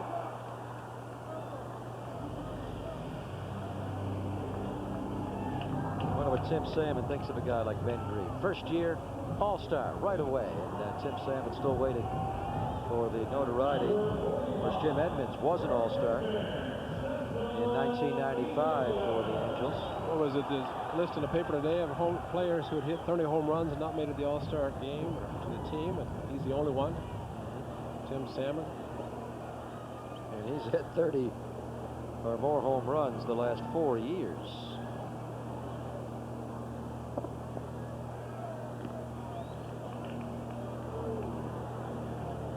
This year, though, it's understandable. Can't play defensively because of that bad foot, injured foot. Cecil reaching. Miguel Tejada waving everybody off, although there's not really anybody to wave off. Ricky didn't come in. Blowers didn't go out. That was Miguel's play the whole way. He puts it away. After Friday night, Ricky said, "You got it." Yep, it's yours. We don't want any more collisions. He said, "You call them all. You call me off. I'll let you have it." Garrett Anderson's also had a rough weekend defensively. He had that sinking line drive hit his way on Friday night in the first inning that Tejada took his way, let it go past for a single and a 3-base error. He also misplayed a ball last night that went over his head for a double. I just wonder how much going from left field to right field has affected him.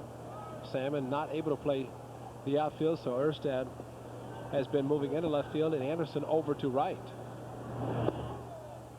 But also, some of the Angels people say the lights are really bad for the right fielder at the night games.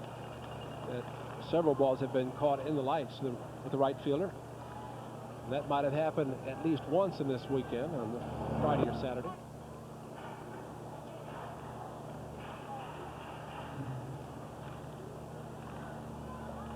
Count is 1 ball and 1 strike on Garrett Anderson.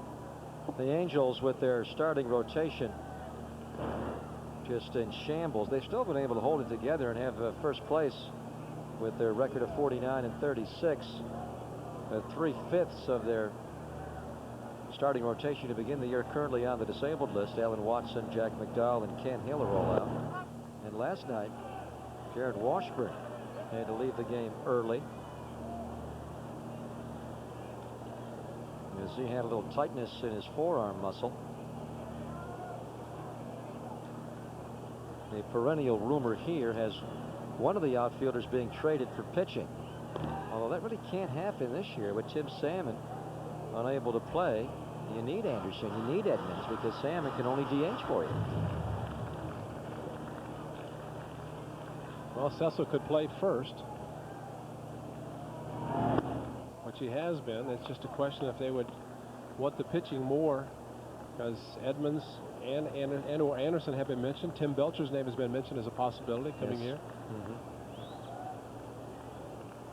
Now they currently have Eric Hansen throwing down at AAA as Anderson rolls this one foul to Giambi, and the count remains 2-2. Hansen, who was released earlier this year by the Toronto Blue Jays, was signed by the Angels as a AAA pitcher. It's quite a testament to Terry Collins to keep this team in first place and playing well with all of the injuries, and not just those three guys. The Salmon injury's been a big problem. Randy Velarde's been hurt. Todd Green's been hurt. Mike James now will be out the year. Giambi can't get that one. Going to third is Edmonds. Garrett Anderson has a base hit, and with 2 outs, the Angels are threatening here in the 5th to increase their 4-3 lead. Jimmy Haynes has an excellent curveball, but that time he took something off the pitch, allowing Garrett Anderson with the 2 strikes just to stay back and make good contact. When you have a 2-strike count on a hitter, you throw the hard curve so he cannot adjust. Look how slowly this ball is thrown, and even though he was out on the front foot because it was thrown so slowly, he was able to keep his hands back and still hit the ball hard.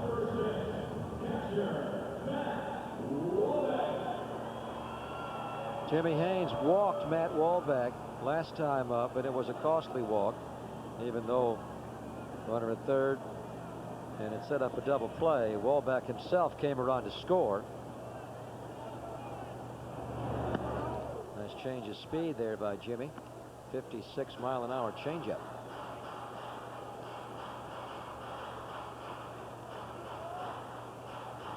That's what was so impressive about the outing from Mike Oquist last night, right? The way he was effectively able to change speeds, then come in with the hard pitches, the fastball. The one inning he had trouble in the early part of the game. He walked DiSarcina on 4 pitches, and then Erstad with a first pitch out of the strike zone. Rick Peterson went out, catcher went out, A.J. Hinch, and threw the next pitch curveball to Erstad. That got him back in the groove, and he was fine after that. And that's why it's important to mix pitches. You can't stay, even though the fastball is a percentage pitch, you just can't stay with that one pitch and expect to get by. No, especially not Mike, who's not a real hard thrower, but because of the assortment of pitches, the changing of speeds. A.J. Hinch said they had to throw 4 balls at a plate last night because there was pine tar on him, so he was getting in and up the barrel of the bat on the hitters. Sure wasn't coming out of his back pocket? Could that be it? No. Could that be it? If that's the case, you're not going to throw it out. You're going to use it to your benefit.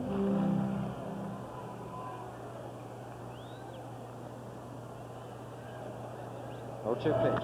Ball back with a bad swing. No, he was able to foul it off and stay alive. Just got a piece of it, but not a real good swing there on 0-2. Well, that's the pitch you want as a strikeout. He was able to tick it to stay alive, but you get a hitter to swing out of the strike zone with a good fastball. You'd like to be able to retire him. Wasn't that pitch? Edmonds coming down the line at third, and there you go. He struck him out. Nice change of speeds from Jimmy Haynes to get the inning done. The Angels threaten but leave Edmonds in third and Anderson at first at the end of 5. It is still 4-3 Angels.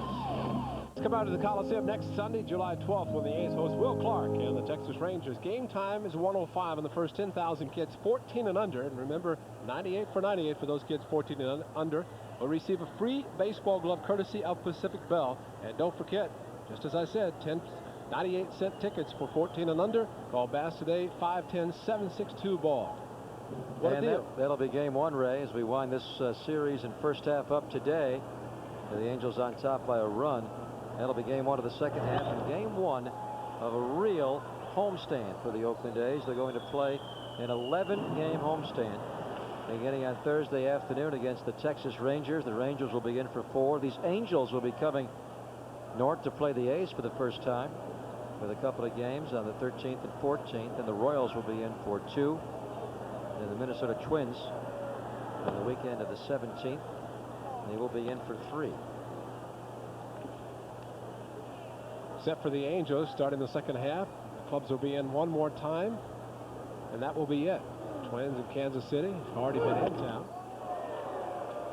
Strike 2 to Kevin Mitchell. The A's today are concluding a strange 41-game stretch where they had no homestand longer than 5 games and no road trip longer than 6.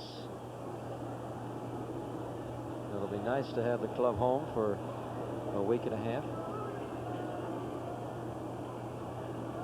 And with the A's playing well, Ray, it certainly could be a time to gain more ground in the American League West. The Rangers will be in for the first 4 games, then these Angels. A's beginning play today behind the Angels by 9 games.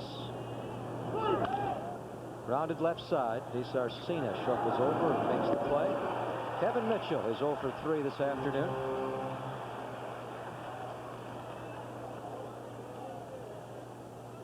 DeSarcina had to throw the ball over Shipley's head. Shipley had gone to his left trying to catch the ball. DeSarcina caught it and then had to kind of sidearm the ball to avoid hitting him. But he has the experience. He knows what he's doing.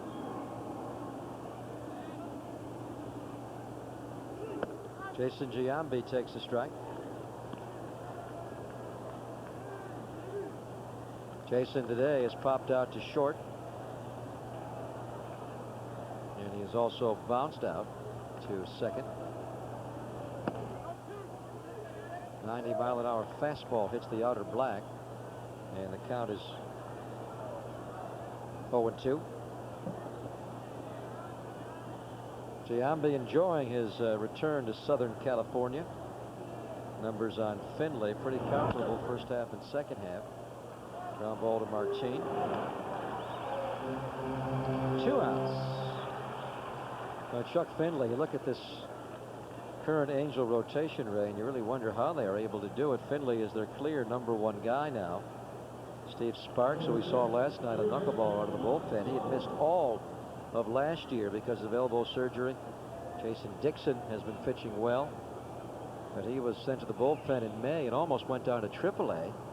Omar Olivares began the year as a long reliever. He's been really the most effective starter, although Friday night the A's jumped all over him.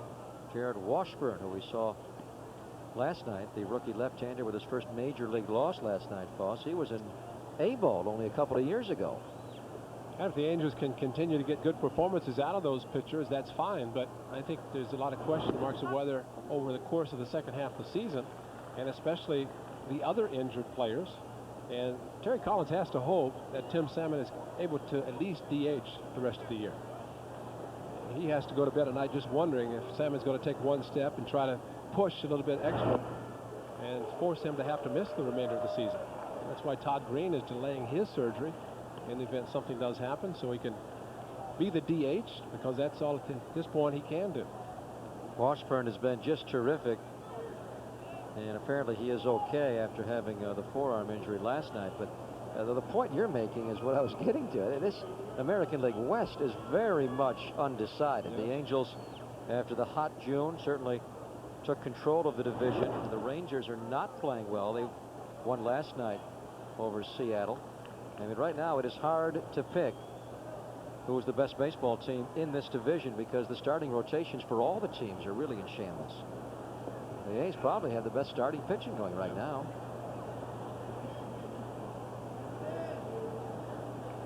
2-2 pitch. And how about this scenario? Everybody thought maybe Kenny Rogers might be traded towards the end of the trading deadline. How about if the A's went out and acquired a starting pitcher? I mean, all of a sudden get in a situation where you start the second half, win today, only 8 behind, considering what the prospects of this club were, I think, for this season. It's a major accomplishment so far in the first half. Flowers able to take that 92-mile-an-hour fastball straight back to stay alive. That's why I think what happens on this 11-game homestand to begin the second half is going to be very important for the club. That homestand is going to take them from the 9th through the 19th.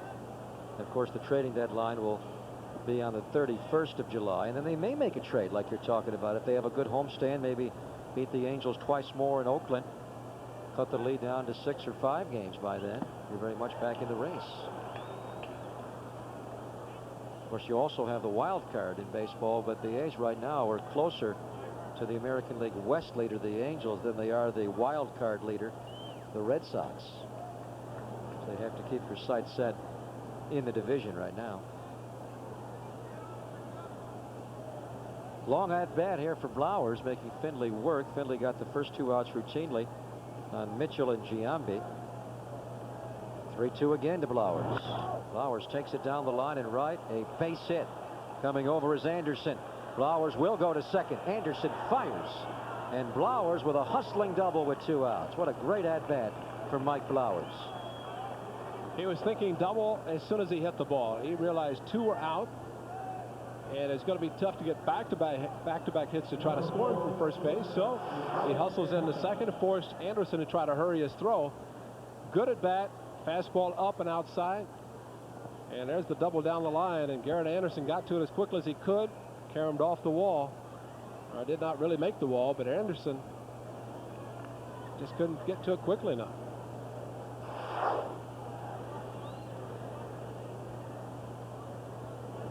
It's also where the loss of Salmon hurts this club. Salmon is a terrific right fielder with a great throwing arm. Ball 1 to Miguel Tejada, so the A's are in position here with another 2-out hit to tie the game. They were down 4-1 after 4, but got 2 in the 5th and are threatening here again in the 6th. Findlay misses inside, and the count is 2-0. You've been talking about the Angel starting problems, Ray. Their bullpen has also had some problems with this injury to Mike James, and James now is going to have exploratory surgery on his right forearm the next couple of weeks, and he's going to miss the remainder of the year. James often overlooked in their bullpen scenario because of the hard throwing Percival, but Mike James, one of the best setup men in all of baseball. He's not been available since the first week of May, and he is done for the year. They've been using Rich DeLucia and Shigetoshi Hasegawa from the right side. Tejada on 3-0 takes a rip and fouls it into the top deck here. First base was open. Waiting on deck is Mike McFarland, and Tejada got the green light on 3-0. And a gutsy call by Art Howe, because Miguel has been one who was swinging a lot of pitches out of the strike zone in a 3-1 count, much less 3-0, but had a good swing on that 3-0 pitch.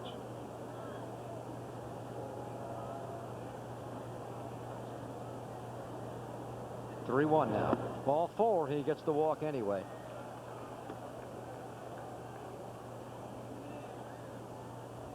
Terry Collins himself on the telephone to the Angel bullpen.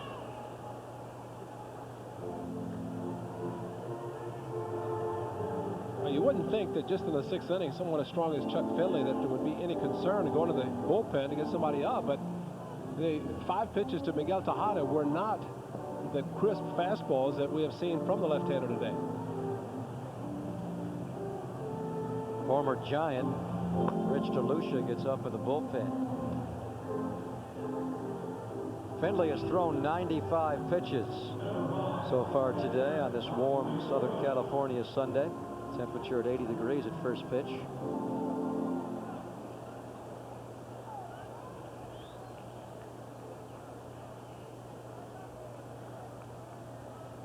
Veteran from Monroe, Louisiana. A couple of walks now. I don't know how that blonde hair goes over Newport Beach, where he lives. Probably better than in Louisiana.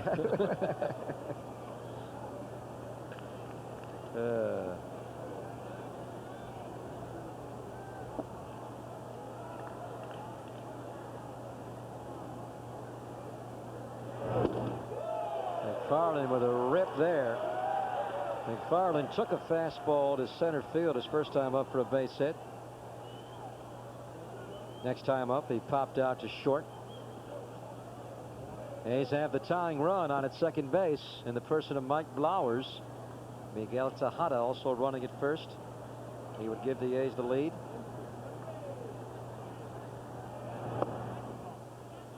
That was that nothing pitch. I've seen the grips occasionally where he's had the fingers spread on the two-seam fastball, which, like Kenny Rogers uses it to perfection. That's kind of it right there. Although that could be considered a two-seam where he takes something off the pitch. He can't rotate the ball in his fingers and his hand to go to his other pitches. A little closer to something there. It just missed. Count is 2 balls and 2 strikes. Finley had to be thinking, where's Ricky Henderson when I need him? I get that call with Ricky. Ricky would like to have some of the calls that other players are getting today. Here's a big pitch. Finley does not want to go 3-2. But he will. And that will get the runners moving. A huge advantage for Blauer, scoring on a base hit now. Finley, after walking Miguel Tejada on 5 pitches, knowing that McFarland's a good fastball hitter, started in with a breaking pitch, got a first pitch strike.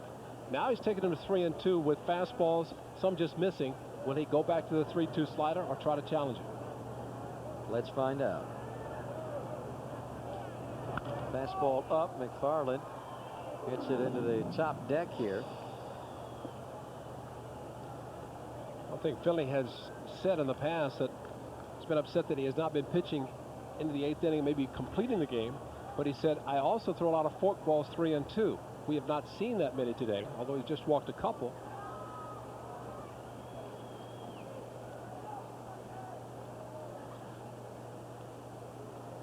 Runners again moving, and again McFarland fouls it straight back. He didn't throw his forkball a lot last time. Right. The A's saw him here in mid-May. It was a great matchup that night between Kenny Rogers and Chuck Finley. The Angels eventually won the game in extra innings and a throwing error by Blowers. The A's have found a way to beat Finley over the years. He is 7-17 lifetime against the Athletics. Blowers can tie the game today. He's at second base and moving, and McFarland takes strike 3. Finley gets out of it. Had to sweat a bit, but he gets out of the 6th unscored upon and continues on. Has in store for Jimmy Haynes. Paco Martin jumps on the first one and fouls it again into the top deck. A lot of balls, foul balls, do make the top deck here at the renovated, formerly Anaheim Stadium and renamed Edison International Field of Anaheim. Gives you a good idea just how close the fans are to the field. Martin to right center. Christensen was playing him there, and he'll make the play for the first out of the inning. Great defensive positioning there. Had been playing Paco Martin in the right center. Finally hit a ball there. A's with bullpen activity. Buddy Groom up again. Looks like Mike Fetters has joined him. At this point, no activity for the Angels, even though Rich DeLucia was up in the last half inning. Edison International, they paid $50 million for a 20-year deal to have the place called Edison International Field of Anaheim. To build this ballpark originally in 1966, it went for $24 million. To renovate it was $117 million as Ben Grieve makes the play in right field, 2 away. How much of that did it cost to tear down what they built for the Rams? That was a pretty penny to get rid of that. This ballpark has seen some changes over the years. It was originally built in '66, and then they enlarged it in 1980 for the LA Rams. Then when the Rams moved to St. Louis, they decided to bring it down. Now it seats just a little better than 45,000. Still, they are disappointed with the attendance this year. The first year the renovation's been fully complete. Aaron Erstad to Ben Grieve. They're going to Denver, Colorado in the All-Star game. Jimmy Haynes throws 5 pitches in the 6th. And at the end of 6-4, it'll still 4-3 Angels.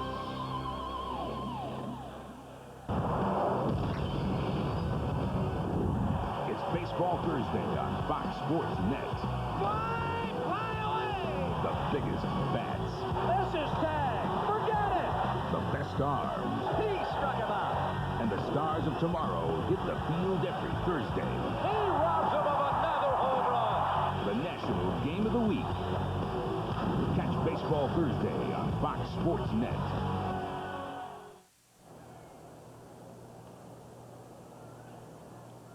This program, the Oakland A's on Fox Sports Bay Area, authorized by the Oakland Athletics solely for the entertainment of our audience.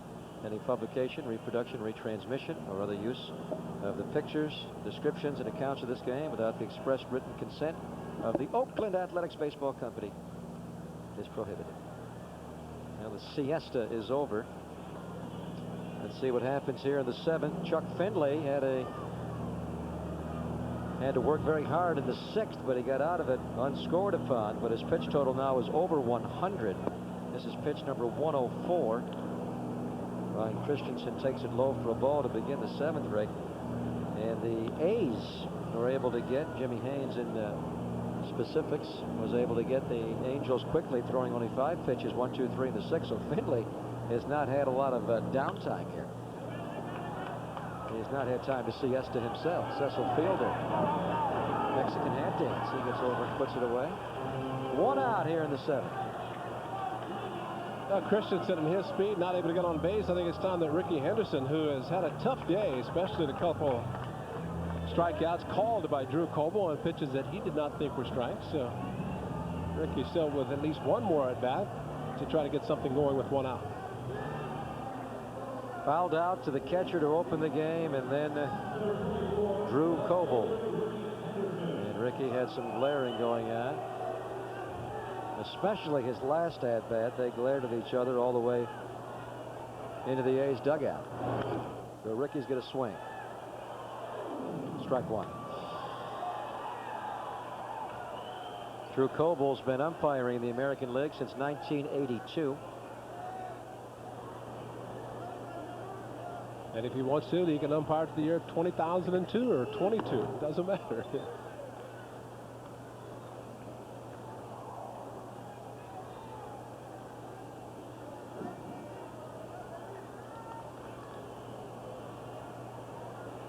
One pitch. What was that from Chuck? A different pitch there.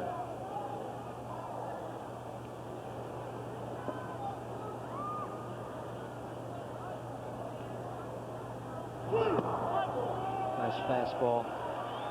Seems with the 2-2. Seems with the fastball today, Chuck Findlay has gotten a little extra several times, almost as if he is telegraphing and telling the world he's going to throw the fastball, and he's really thrown it a lot harder, at least with a lot more effort. Usually has that nice, easy delivery, kind of the same with every pitch. Missed with it low that time to go full. Findlay, just a little over a year and a half spent in the minor leagues. The winningest pitcher in Angel history.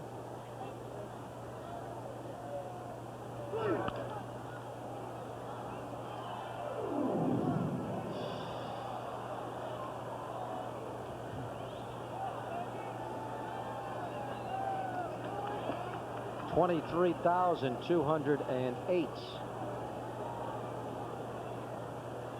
through the turnstiles today. Last night they had a huge crowd with a post-game fireworks show, better than 43,000, and they had close to 40 here on Friday night. Ground ball to DiSarcina, and Ricky Henderson's out. 2 outs. Ricky 0 for 4 today. Ricky this week playing both of his former clubs from last year. He began the year with the Padres, then was traded to the Angels in mid-August. And looking at this week, Ray, on Monday, the A's, as they were having their Community Fund Golf Tournament, had to be thinking, wow, this is going to be a tough week. You got the Padres coming in. They lead the National League West. Then we have to go to Southern California to play the Angels. They lead the American League West. The A's have done quite well this week, having won 4 of the first 5. But after winning for 4 of the first 5, you get greedy. Yeah. You want that extra one. Still time left in this game. Well, as Gordon Gekko would say, greed is good. Yeah.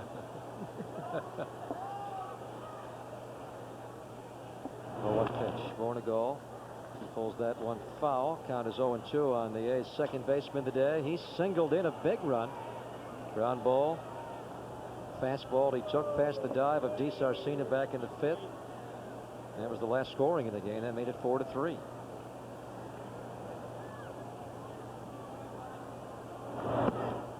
Fastball misses in.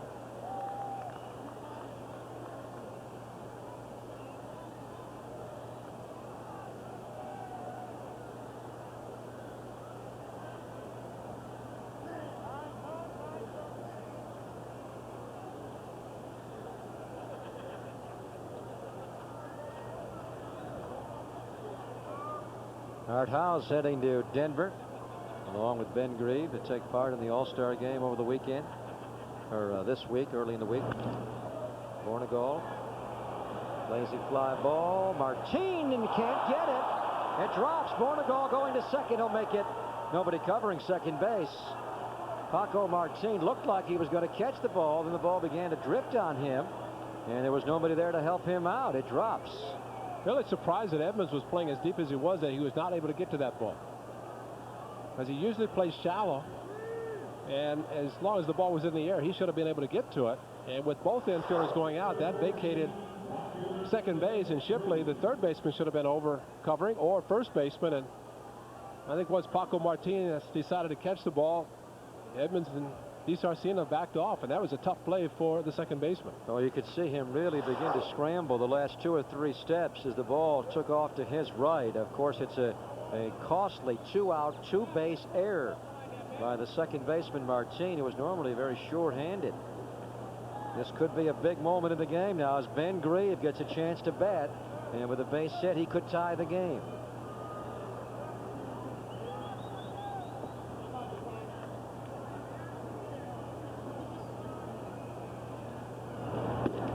Strike. Kevin Mitchell is on deck, and Mitch is 0 for 3 today, but Finley's going to go right after Ben Grieve.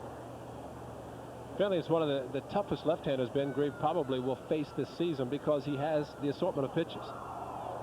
He has a good fastball. He will throw to the outside part of the plate, but he also runs it inside, has that slider and that nothing pitch.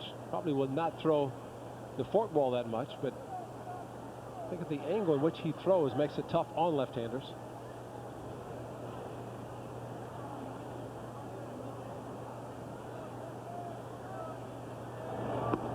Two and one.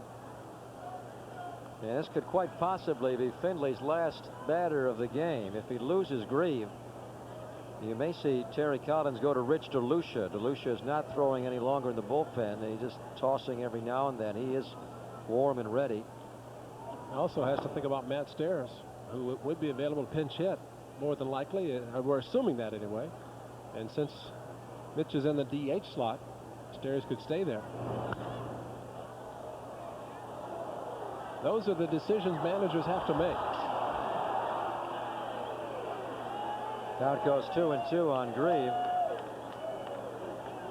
You know, Ben Grieve hoping for an all-star game like any one of the 3 he had last weekend at Coors Field. He just wore out the Rockies. 9 for 13, a home run, 4 doubles. Scored 4 runs, drove in 8 in that 3-game series. Said he's looking forward to being around some of the players, a lot of the players that he grew up watching, especially in Arlington when he worked as a bat boy. Some of the visiting players coming in, and also Juan Gonzalez, Pudge Rodriguez, that he was around a lot with his father as a general manager.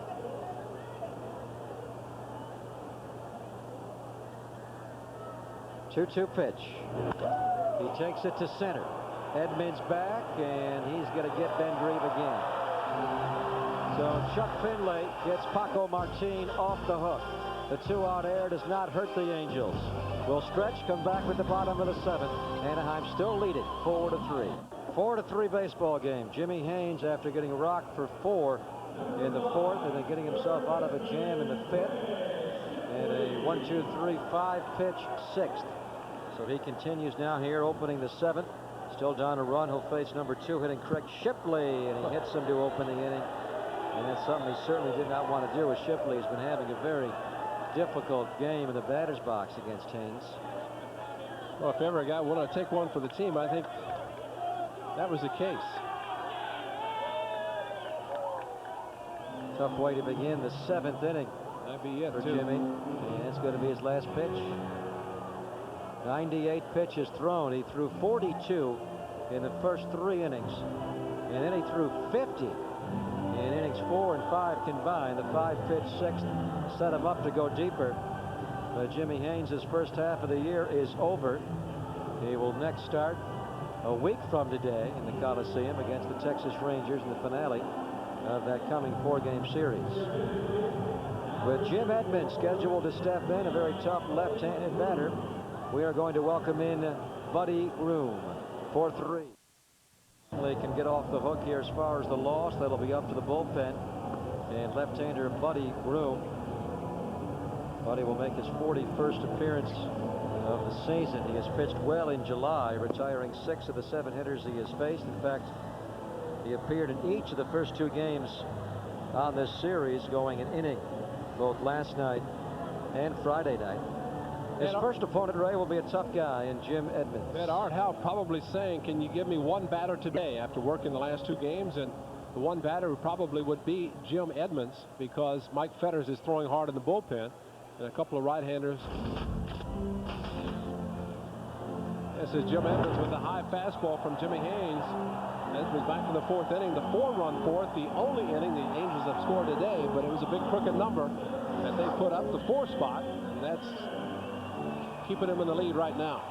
Edmonds also singled off of Haynes in his next at-bat, so he'll go against Buddy Groom for a 14th time in their respective careers.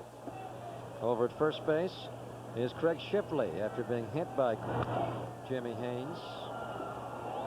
Ray mentioned the 2 right-handers on deck. They are Tim Salmon and then Cecil Fielder, so Buddy Groom will be facing only Edmonds. Groom threw 10 pitches last night, and he threw 17 on Friday night.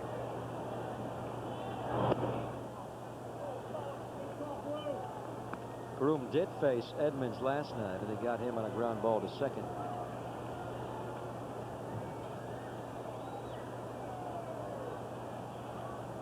Batters getting ready for Salmon and Cecil. 1-1. Misses. 2 balls and 1 strike. We are in the bottom of the 7th. Angels on top 4-3.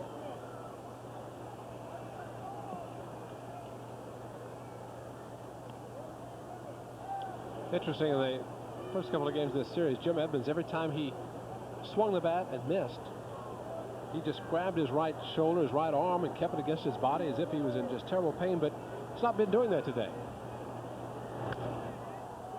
Well, about 3 weeks ago, Fosse, was hit by a Clint Sadowski pitch. Right-hander for the Diamondbacks caught him in the right shoulder blade. But can miracles happen overnight? Evil spirits come out. He's just one of those guys who's always hurt. Yeah. As recklessly as he plays. That's off the foot of Groom. And he has 1 fly. He'll get Edmonds. And Buddy Groom will have 3 days to let that foot heal as he took a shot. That would have been a ball you'd like to see it gone through Buddy Groom, because it was not hit that hard to make it into center field, and Miguel Tejada could very easily have caught the ball. But pitchers are taught from spring training forward to catch everything back at them, not knowing that the middle infielder is going to catch the ball or not.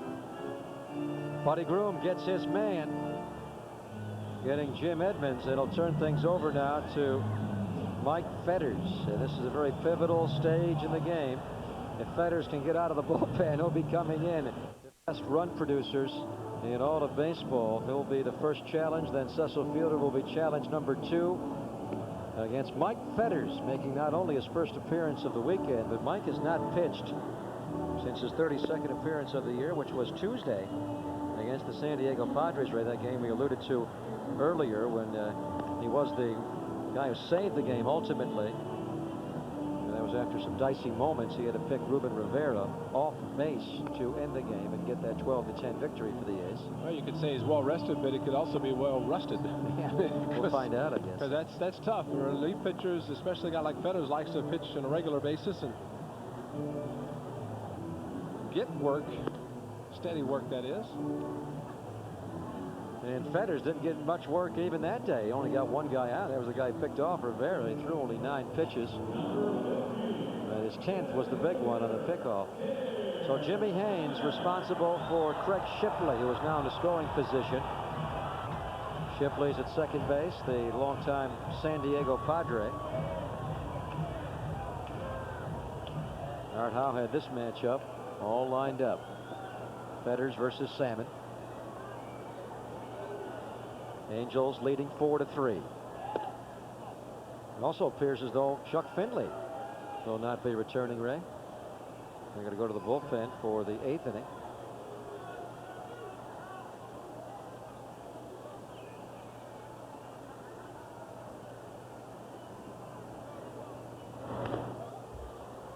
Finley is sitting in the dugout looking for an insurance run for the pitcher who might be coming in to replace him, if indeed he is finished for the day. DeLucia had been up with no activity right now, but usually if the pitcher's ready, he sits down and waits for at least 2 outs before he gets back up. And as warm as it is, it doesn't take too long to get loose anyway. Runners moving. McFarland's throw, and he is out. No, he's safe. He dropped the ball. He dropped the ball. Flowers looked like he had the tag on Shipley. Third base umpire Larry Young was holding up the right arm to punch him out, but Flowers could not handle the ball, and Shipley is safe. Oh, McFarland made the throw, is right there, but as he put the glove down, of course, the third base umpire Larry Young did not see that Flowers had dropped the ball when he placed the tag, and that's why his arm went up. They have charged that an error on third baseman Mike Flowers, as a catch and tag clearly would have gotten Shipley. You could almost compare that to Scott Brocious yesterday on the missed call with the umpire behind Brocious. He clearly missed the ball, but I don't know that Flowers even had the ball cleanly in his glove because he was catching it and moving it down, but still it did drop out, and had he held on, would have been the second out. Instead, 1 out. The count runs full to Salmon, and Art Howe, of course, in this 1-run game is forced to bring the infielders in.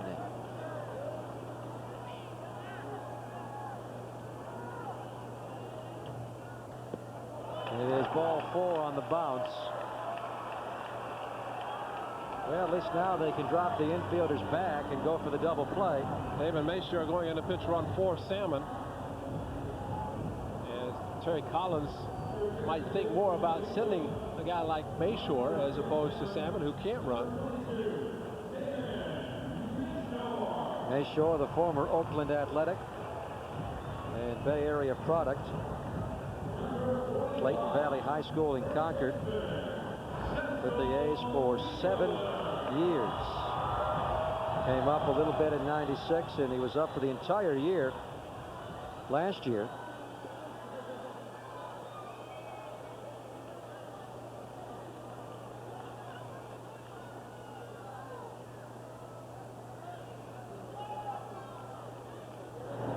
Cecil coming over is Giambi. That will be well out of play for a strike. Cecil fielder strikes out a lot, and he hits into a lot of double plays. Right now the A's will take either. Might as well just take the double play and get the inning over. They'd prefer that. Now the strikeout wouldn't be so bad. Oh, Fetters trying it again. He's out! He did it again! What do you think, John? Twice in a week, Mike Fetters has pulled off the look to third and throw to first. And last time it was to win a game. This time it keeps the A's in a game as Damon Mayshore just into the game. Yep.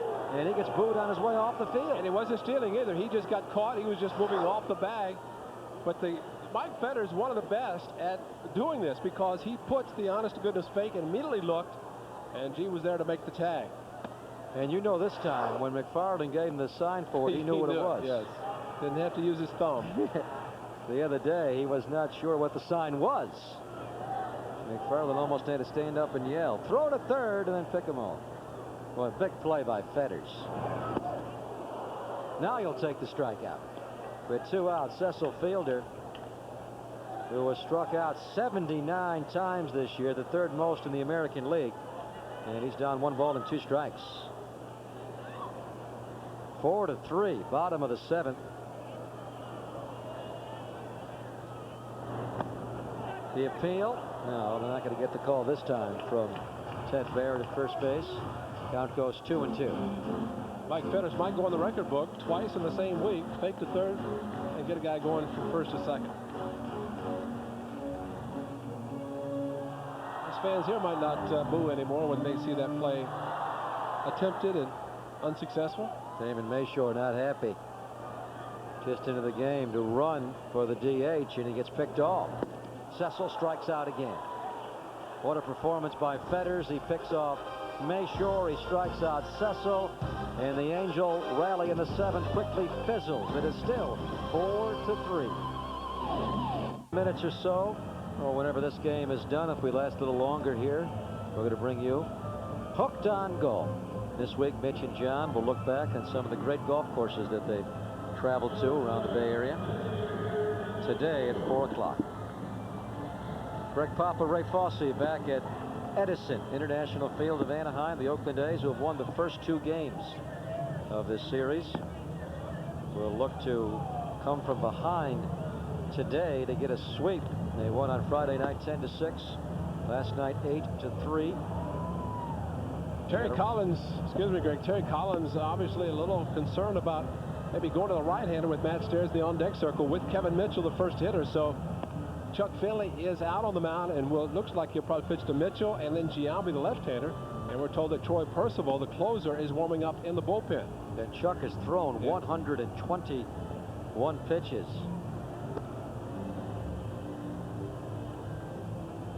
So that's the respect that Matt Stairs has coming off the bench. And again, we don't know if he's even available, but at least Terry Collins is thinking that he is. And I would say, knowing Matt Stairs, the way he loves to play the game and can at least give one at bat, and he's got the batting gloves on right now, as a matter of fact. But Terry Collins saying that he would rather have Chuck Finley pitch to Mitchell and Giambi. We'll see how Findlay does. Did a good job to get Ben Grieve out with the final out of the 7th inning. But on this very warm day, temperature at 80 degrees at first pitch, he begins the 8th inning with a strike to Kevin Mitchell. Mitchell bounced out to short, struck out, and then again grounded out to Gary DiSarcina.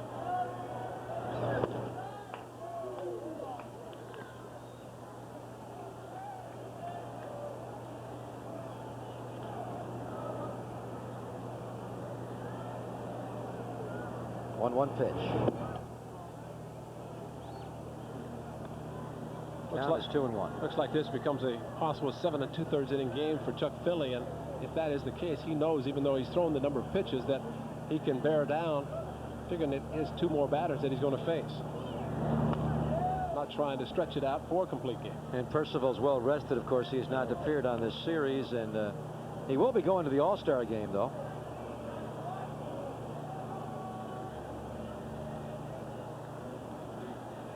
Troy Percival once again an American League star, as he was 2 years ago. Kevin Mitchell.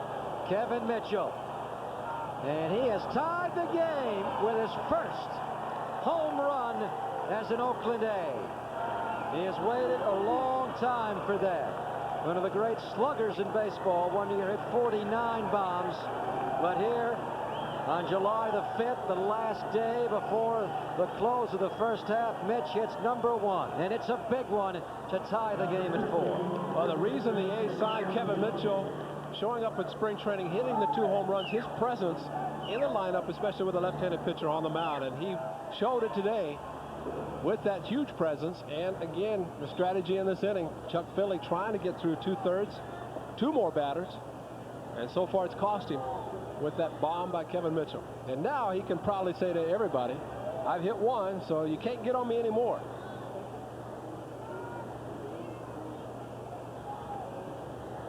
All the regulars, position players now have homered for the Athletics. Jason Giambi on a real home run tear. The last 2 weeks he's hit 6.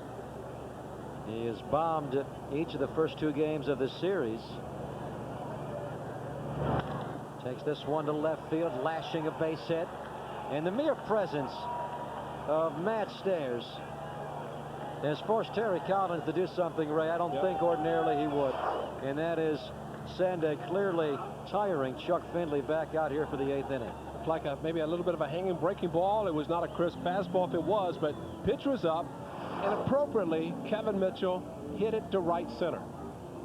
Not getting out in front trying to pull, which he has tremendous power to the opposite field. And Matt Walbeck out to buy a little extra time for some reason because he has gone to the bullpen. And it was Percival was up. Now Rich DeLucia has gotten back up quickly with a tie game, and it's going to be DeLucia coming in. Well, you hear about decoys used in football and basketball and hockey a lot, but in a very subtle way it has been used here in baseball. The presence of Matt Stairs forced Finley to begin this inning, and they regret that call. Mitchell a bomb to tie it, and Giambi on at first base to give the A's the lead. Back in Anaheim. A lot of things going on here as the game gets juicy into the top of the 8th. The A's have tied the game. And I think what you're seeing, Ray, is the lack of confidence that Terry Collins has in the bullpen. Rich DeLucia, they mentioned that he and Shigetoshi Hasegawa now are the right-handed setup guys. With the injury to Mike James, he's going to be out the remainder of the year. From the left side, probably more importantly here, with the presence of Giambi and also Stairs on the bench. Mike Holtz has been struggling. They've been using now Greg Canteray, the former A, as a left-handed setup guy, and there is Canteray throwing in the bullpen.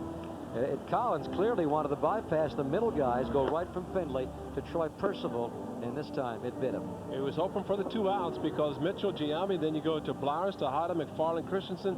4 scheduled to hit would be right-handed hitters. Of course, with the pinch hitter Matt Stairs there. Jack Boyd is going to go into pinch run for Giambi as Kevin Mitchell has tied the game at 4-4. And he's going to get, with his first home run of the year, our Discover Card payback playback. A hanger, left it up, and Kevin Mitchell dropping a huge bat on it, taking it deep to right center field. Didn't get up in the putt-putt land, but still in an area that cleared the fences. Captain Jack, and see if the A's can bring him home and take the lead. Jack Boyd, as he's been doing a lot the last month or so, in the run that he'll play defensively at first for Giambi. Blowers, tough ball to bunt, but he got it down. It will roll foul for a strike. Art Howe looking for the lead here, having Blowers, who himself has homered today, try to get it in position for Bimp Roberts. Bimp has stepped on deck to bat for Miguel Tejada.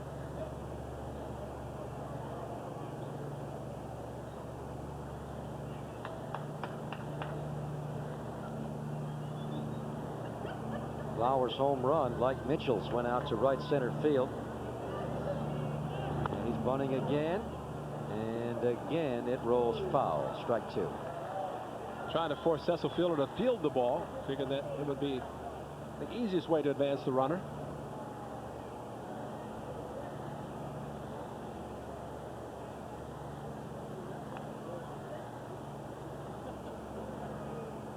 Well, now Blowers, any way he can, is going to try to move the runner along.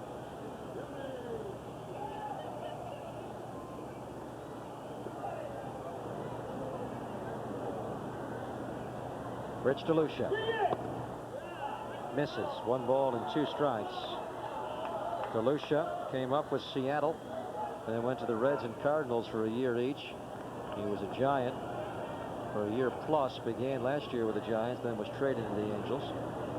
There's Hasegawa now, the right-hander, joining Canteray.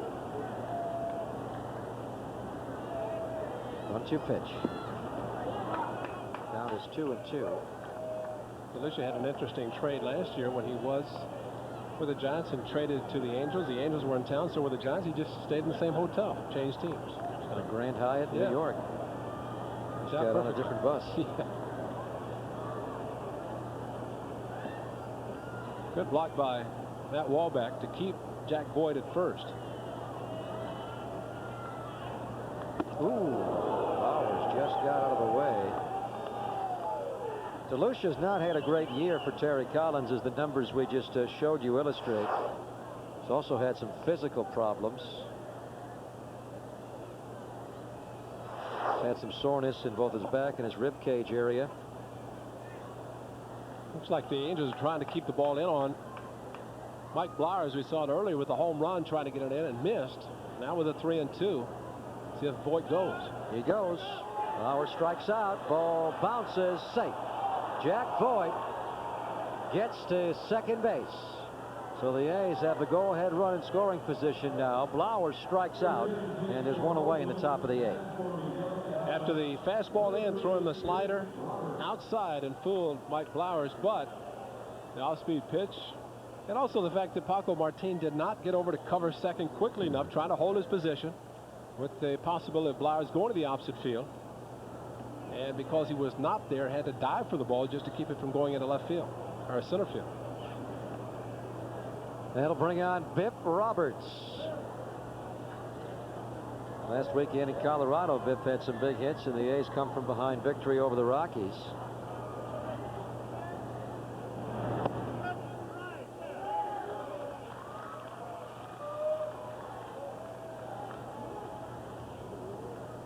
Art Howe has a lot more flexibility with the current configuration of the bench, both to pinch run, play defense, and also has got some good hitters available. Biff Roberts today not in the lineup. Good hitter from either side of the plate. He's pinch hitting for Miguel Tejada. There's a ground ball to short. DiSarcina on Cecil. They get Biff. 2 outs. Moving down to third base is Jack Boyd. Mike McFarland is being called back. And Art Howe is going to play his trump card right here and now. And he's probably going to walk it. Go ahead runs at third, so by doing this, probably I would assume have him intentionally walked. I'd be surprised if he gets to swing the bat.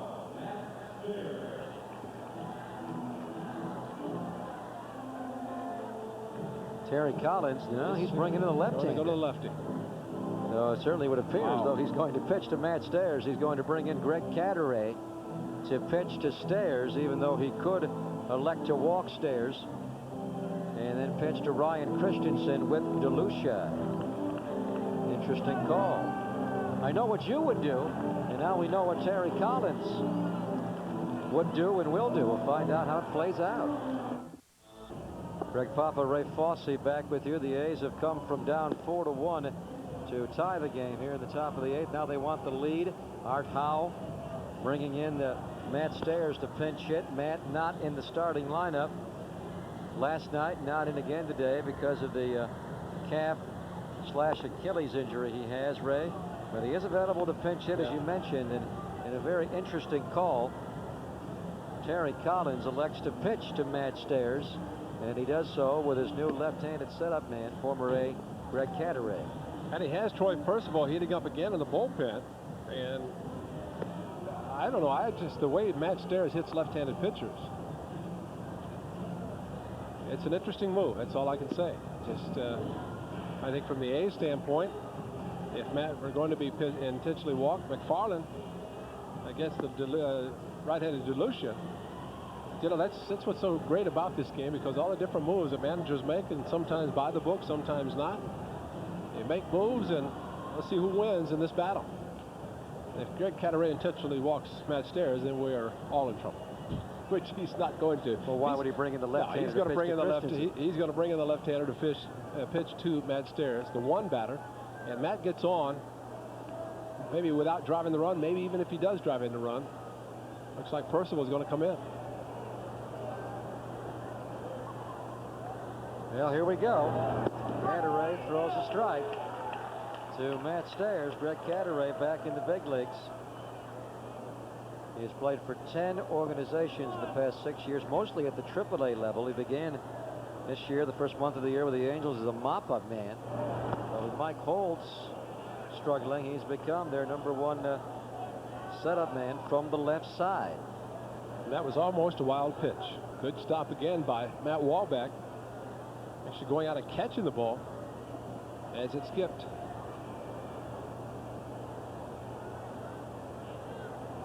Count is 1-1 strike to Stairs. At third base with the go-ahead run is pinch runner Jack Voigt. Stairs. This could be playable here. Hold on a minute. Shipley, no. Just out of his reach as he falls into the Angel dugout down the stairs. Terry Collins wanted that one. I thought it was going to stay in from where we're sitting and Looked looking that way. out. Looked like he's going to come straight down in play. A lot of time with a left-handed batter down that line, the ball will spin and come back into play, but just out of the reach of Shipley. So Stairs lives on. Jack Voigt in to run for Giambi. He singled after Mitchell tied the game with a home run. Kevin Mitchell's first as an Oakland A.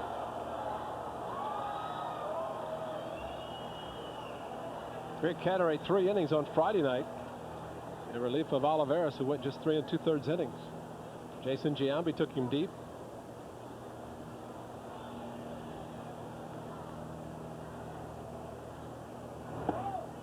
Again low. Also Miguel Tejada hit a home run against him. Marcel Latchman, former manager, now the pitching coach once again. 2-2 pitch. Matt Stairs fouls it out of play into the second deck here.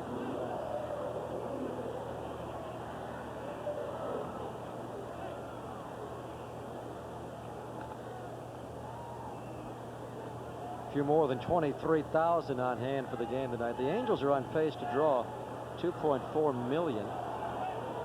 Somewhat of a disappointment considering how well they played and how poorly the Dodgers have played. 2-2 pitch. Cadaret is going to make Terry Collins look good this time as he strikes out Matt Stairs. The A's tie the game on the Mitchell home run. They leave Voigt the go-ahead run at third base. We go to the bottom of the 8th, 4-4. Pinch hitters and a pinch runner in the top of the 8th, but after Mitchell homered to tie the game, the A's could not take the lead, so the A's outfield stays the same. But some changes around the infield. Bornegaard was at second, goes over to short. Tim Roberts comes into play at second. Jack Voigt takes over at first base for Giambi, and A.J. Hinch will play on now as McFarland was hit for by Stairs.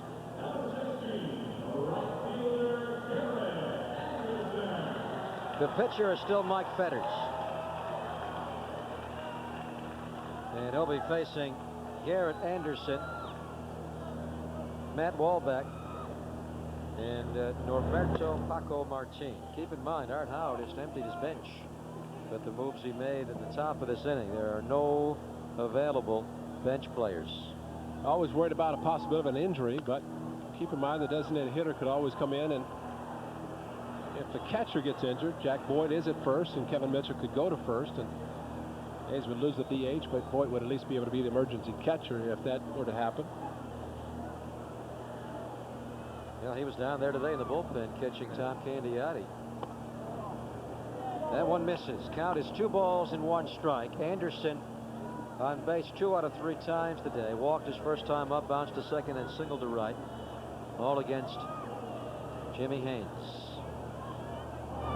Fetters keeps it low and away. 3-1 strike. We're in the bottom of the 8th inning. You don't want to lose Anderson and give Wahlbeck a chance to bunt.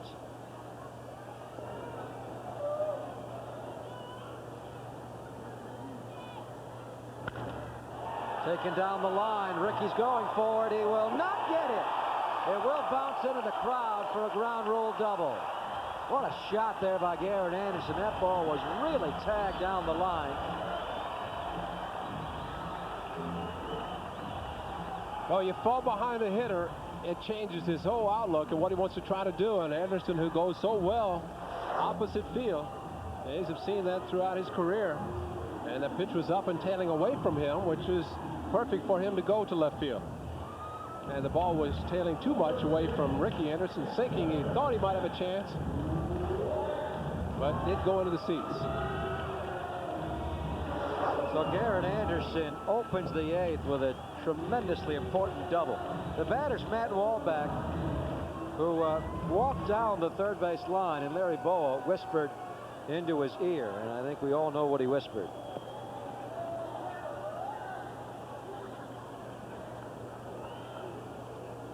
And now we're going to see it. He bunts it foul. With Voit charging in at first, Flowers charging at third. He rolls it foul.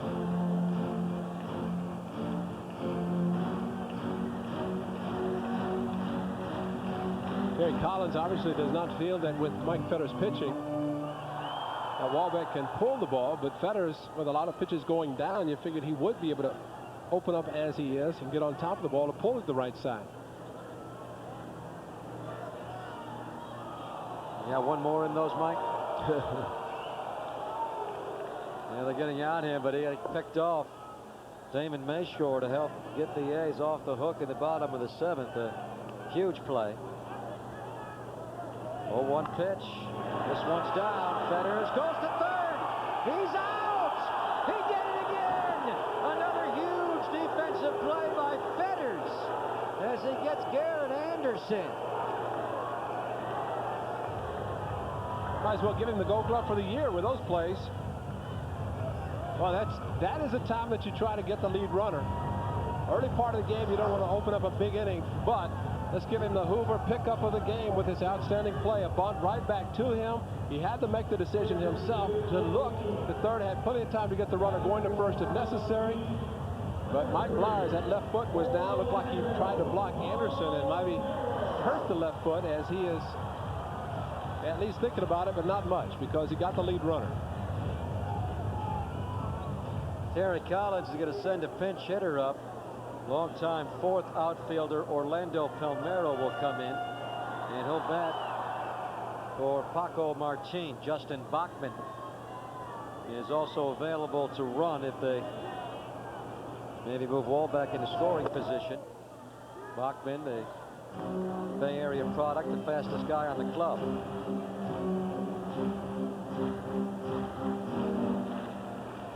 There's Bachman.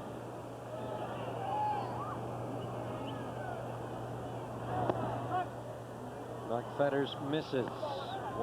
Strike. Pardon me. Strike. 1 ball, 1 strike. They got the call from Drew Coble, and it's a big one. 1-1, very important. You don't want to go 2-0.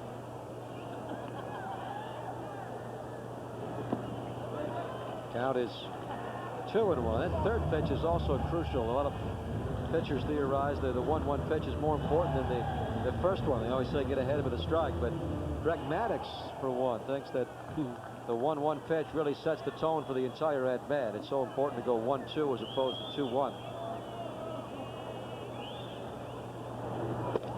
And now it is 3-1. Greg Maddux also says you get him 0-2, he hits about 0-30. He can say whatever he likes. That's right. 12-game winner at the All-Star break. Both he and Tom Glavine. Palmeiro choking up on the bat, just wants to put it in play here. If it's a strike, which it is, he'll take it. Count goes full.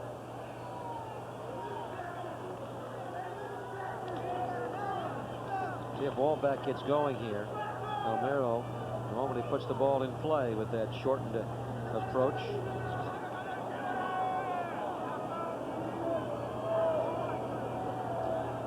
Walbeck is going. And Palmeiro lifts it to right center. Ben Graves shades down. He's got it. 2 outs.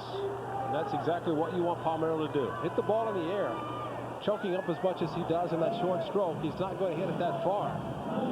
He wants to hit the ball on the ground or on a line drive, but Fetters got him to pop the ball up.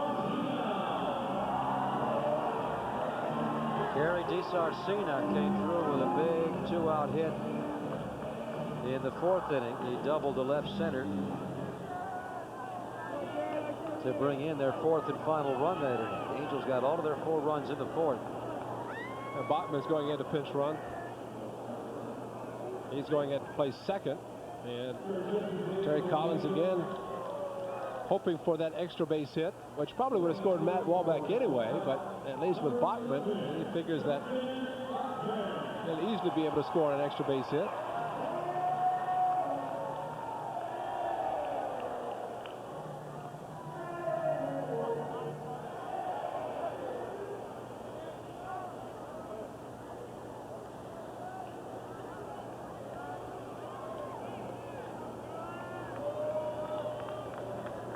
Plus, he might also try to steal second.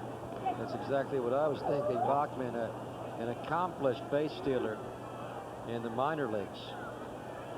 In fact, he led the California League last year with 68. He's the fastest guy on the team, and one day he could be a leadoff guy. Right now, they're just letting Darren Erstad hold that spot down, but most observers feel that Erstad should be a hitter lower in the batting order where he could drive in even more runs. Bachman, born in Mountain View, went to Butterman High School. Just 23 years of age. He has been very impressive.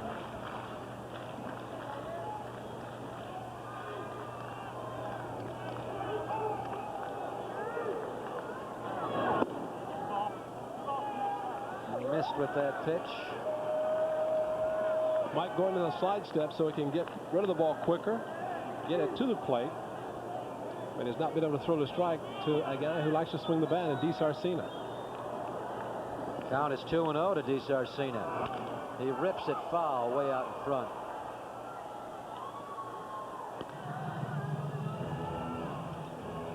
DiSarcina 1 for 2 today, Ray. Not bad for the Angels to have a hot hitter like DiSarcina at the bottom of the batting order, the 9th place hitter, hitting over 300, and hitting very well in the month of June, which propelled the Angels into first place.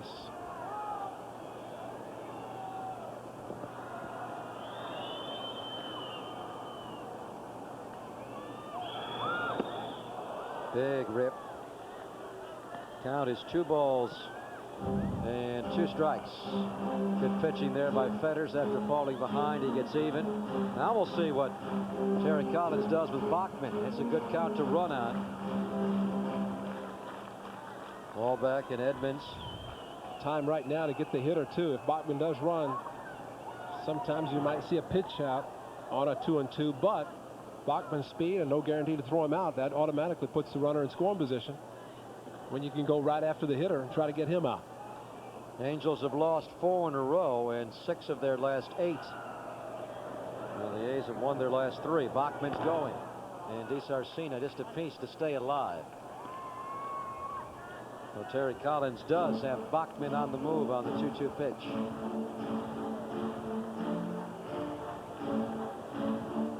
Biff Roberts went over to cover second, and sometimes in a play like that too, the manager will say hold your position, because with 2 strikes the hitter is forced to make contact if the ball is close to the strike zone, and by covering second opens up, in this case, the right side of the infield. Sinking fastball outside. Fetters hoping Bachman flinches a little early and he'll try to pick off another. Well, he has just been superb defensively over this week. Bachman not going. DiSarcina to center. Ryan Christensen's got it, and he will jog out in and lead off the 9th inning. Mike Fetters. Rafael Bornagol's got it, and the Oakland A's get the last out, and they get the sweep of the Angels. The A's, who came here having lost 14 of the last 15 games against the Angels, including a 3-game sweep here in mid-May. They return here in early July and get a sweep of their own. And the sweetness of this sweep is the fact that when the A's came into town, the newspaper saying, great. The A's are coming in for the weekend. A great way for the Angels to finish the weekend in first place and beat the Athletics. And also today, the A's overcame 2 errors in the game to win, something they have not done very much in the first half of the season, but a tremendous week and weekend. And Kevin Mitchell has a big part in it. The game-tying home run in the 8th inning is first with the A's. Then the big walk in the 9th against Percival brings in the winner. The A's will break for 3 in the All-Star break, go back to work Thursday, and we'll be there to join them 12 noon on the air, 12:15 as the first pitch against the Texas Rangers. Tonight at 10 o'clock, Fox Sports News, a complete wrap of the day in sports. Stick with us now. Coming up next, it's Hooked on Golf with Mitch Jurasich and John Abendroth. For Ray Fosse, producer Jim Armentrout, and director Tommy Adza, this is Greg Papa. You've been watching the Oakland A's on Fox Sports Bay Area, your regional home of Fox Sports Net.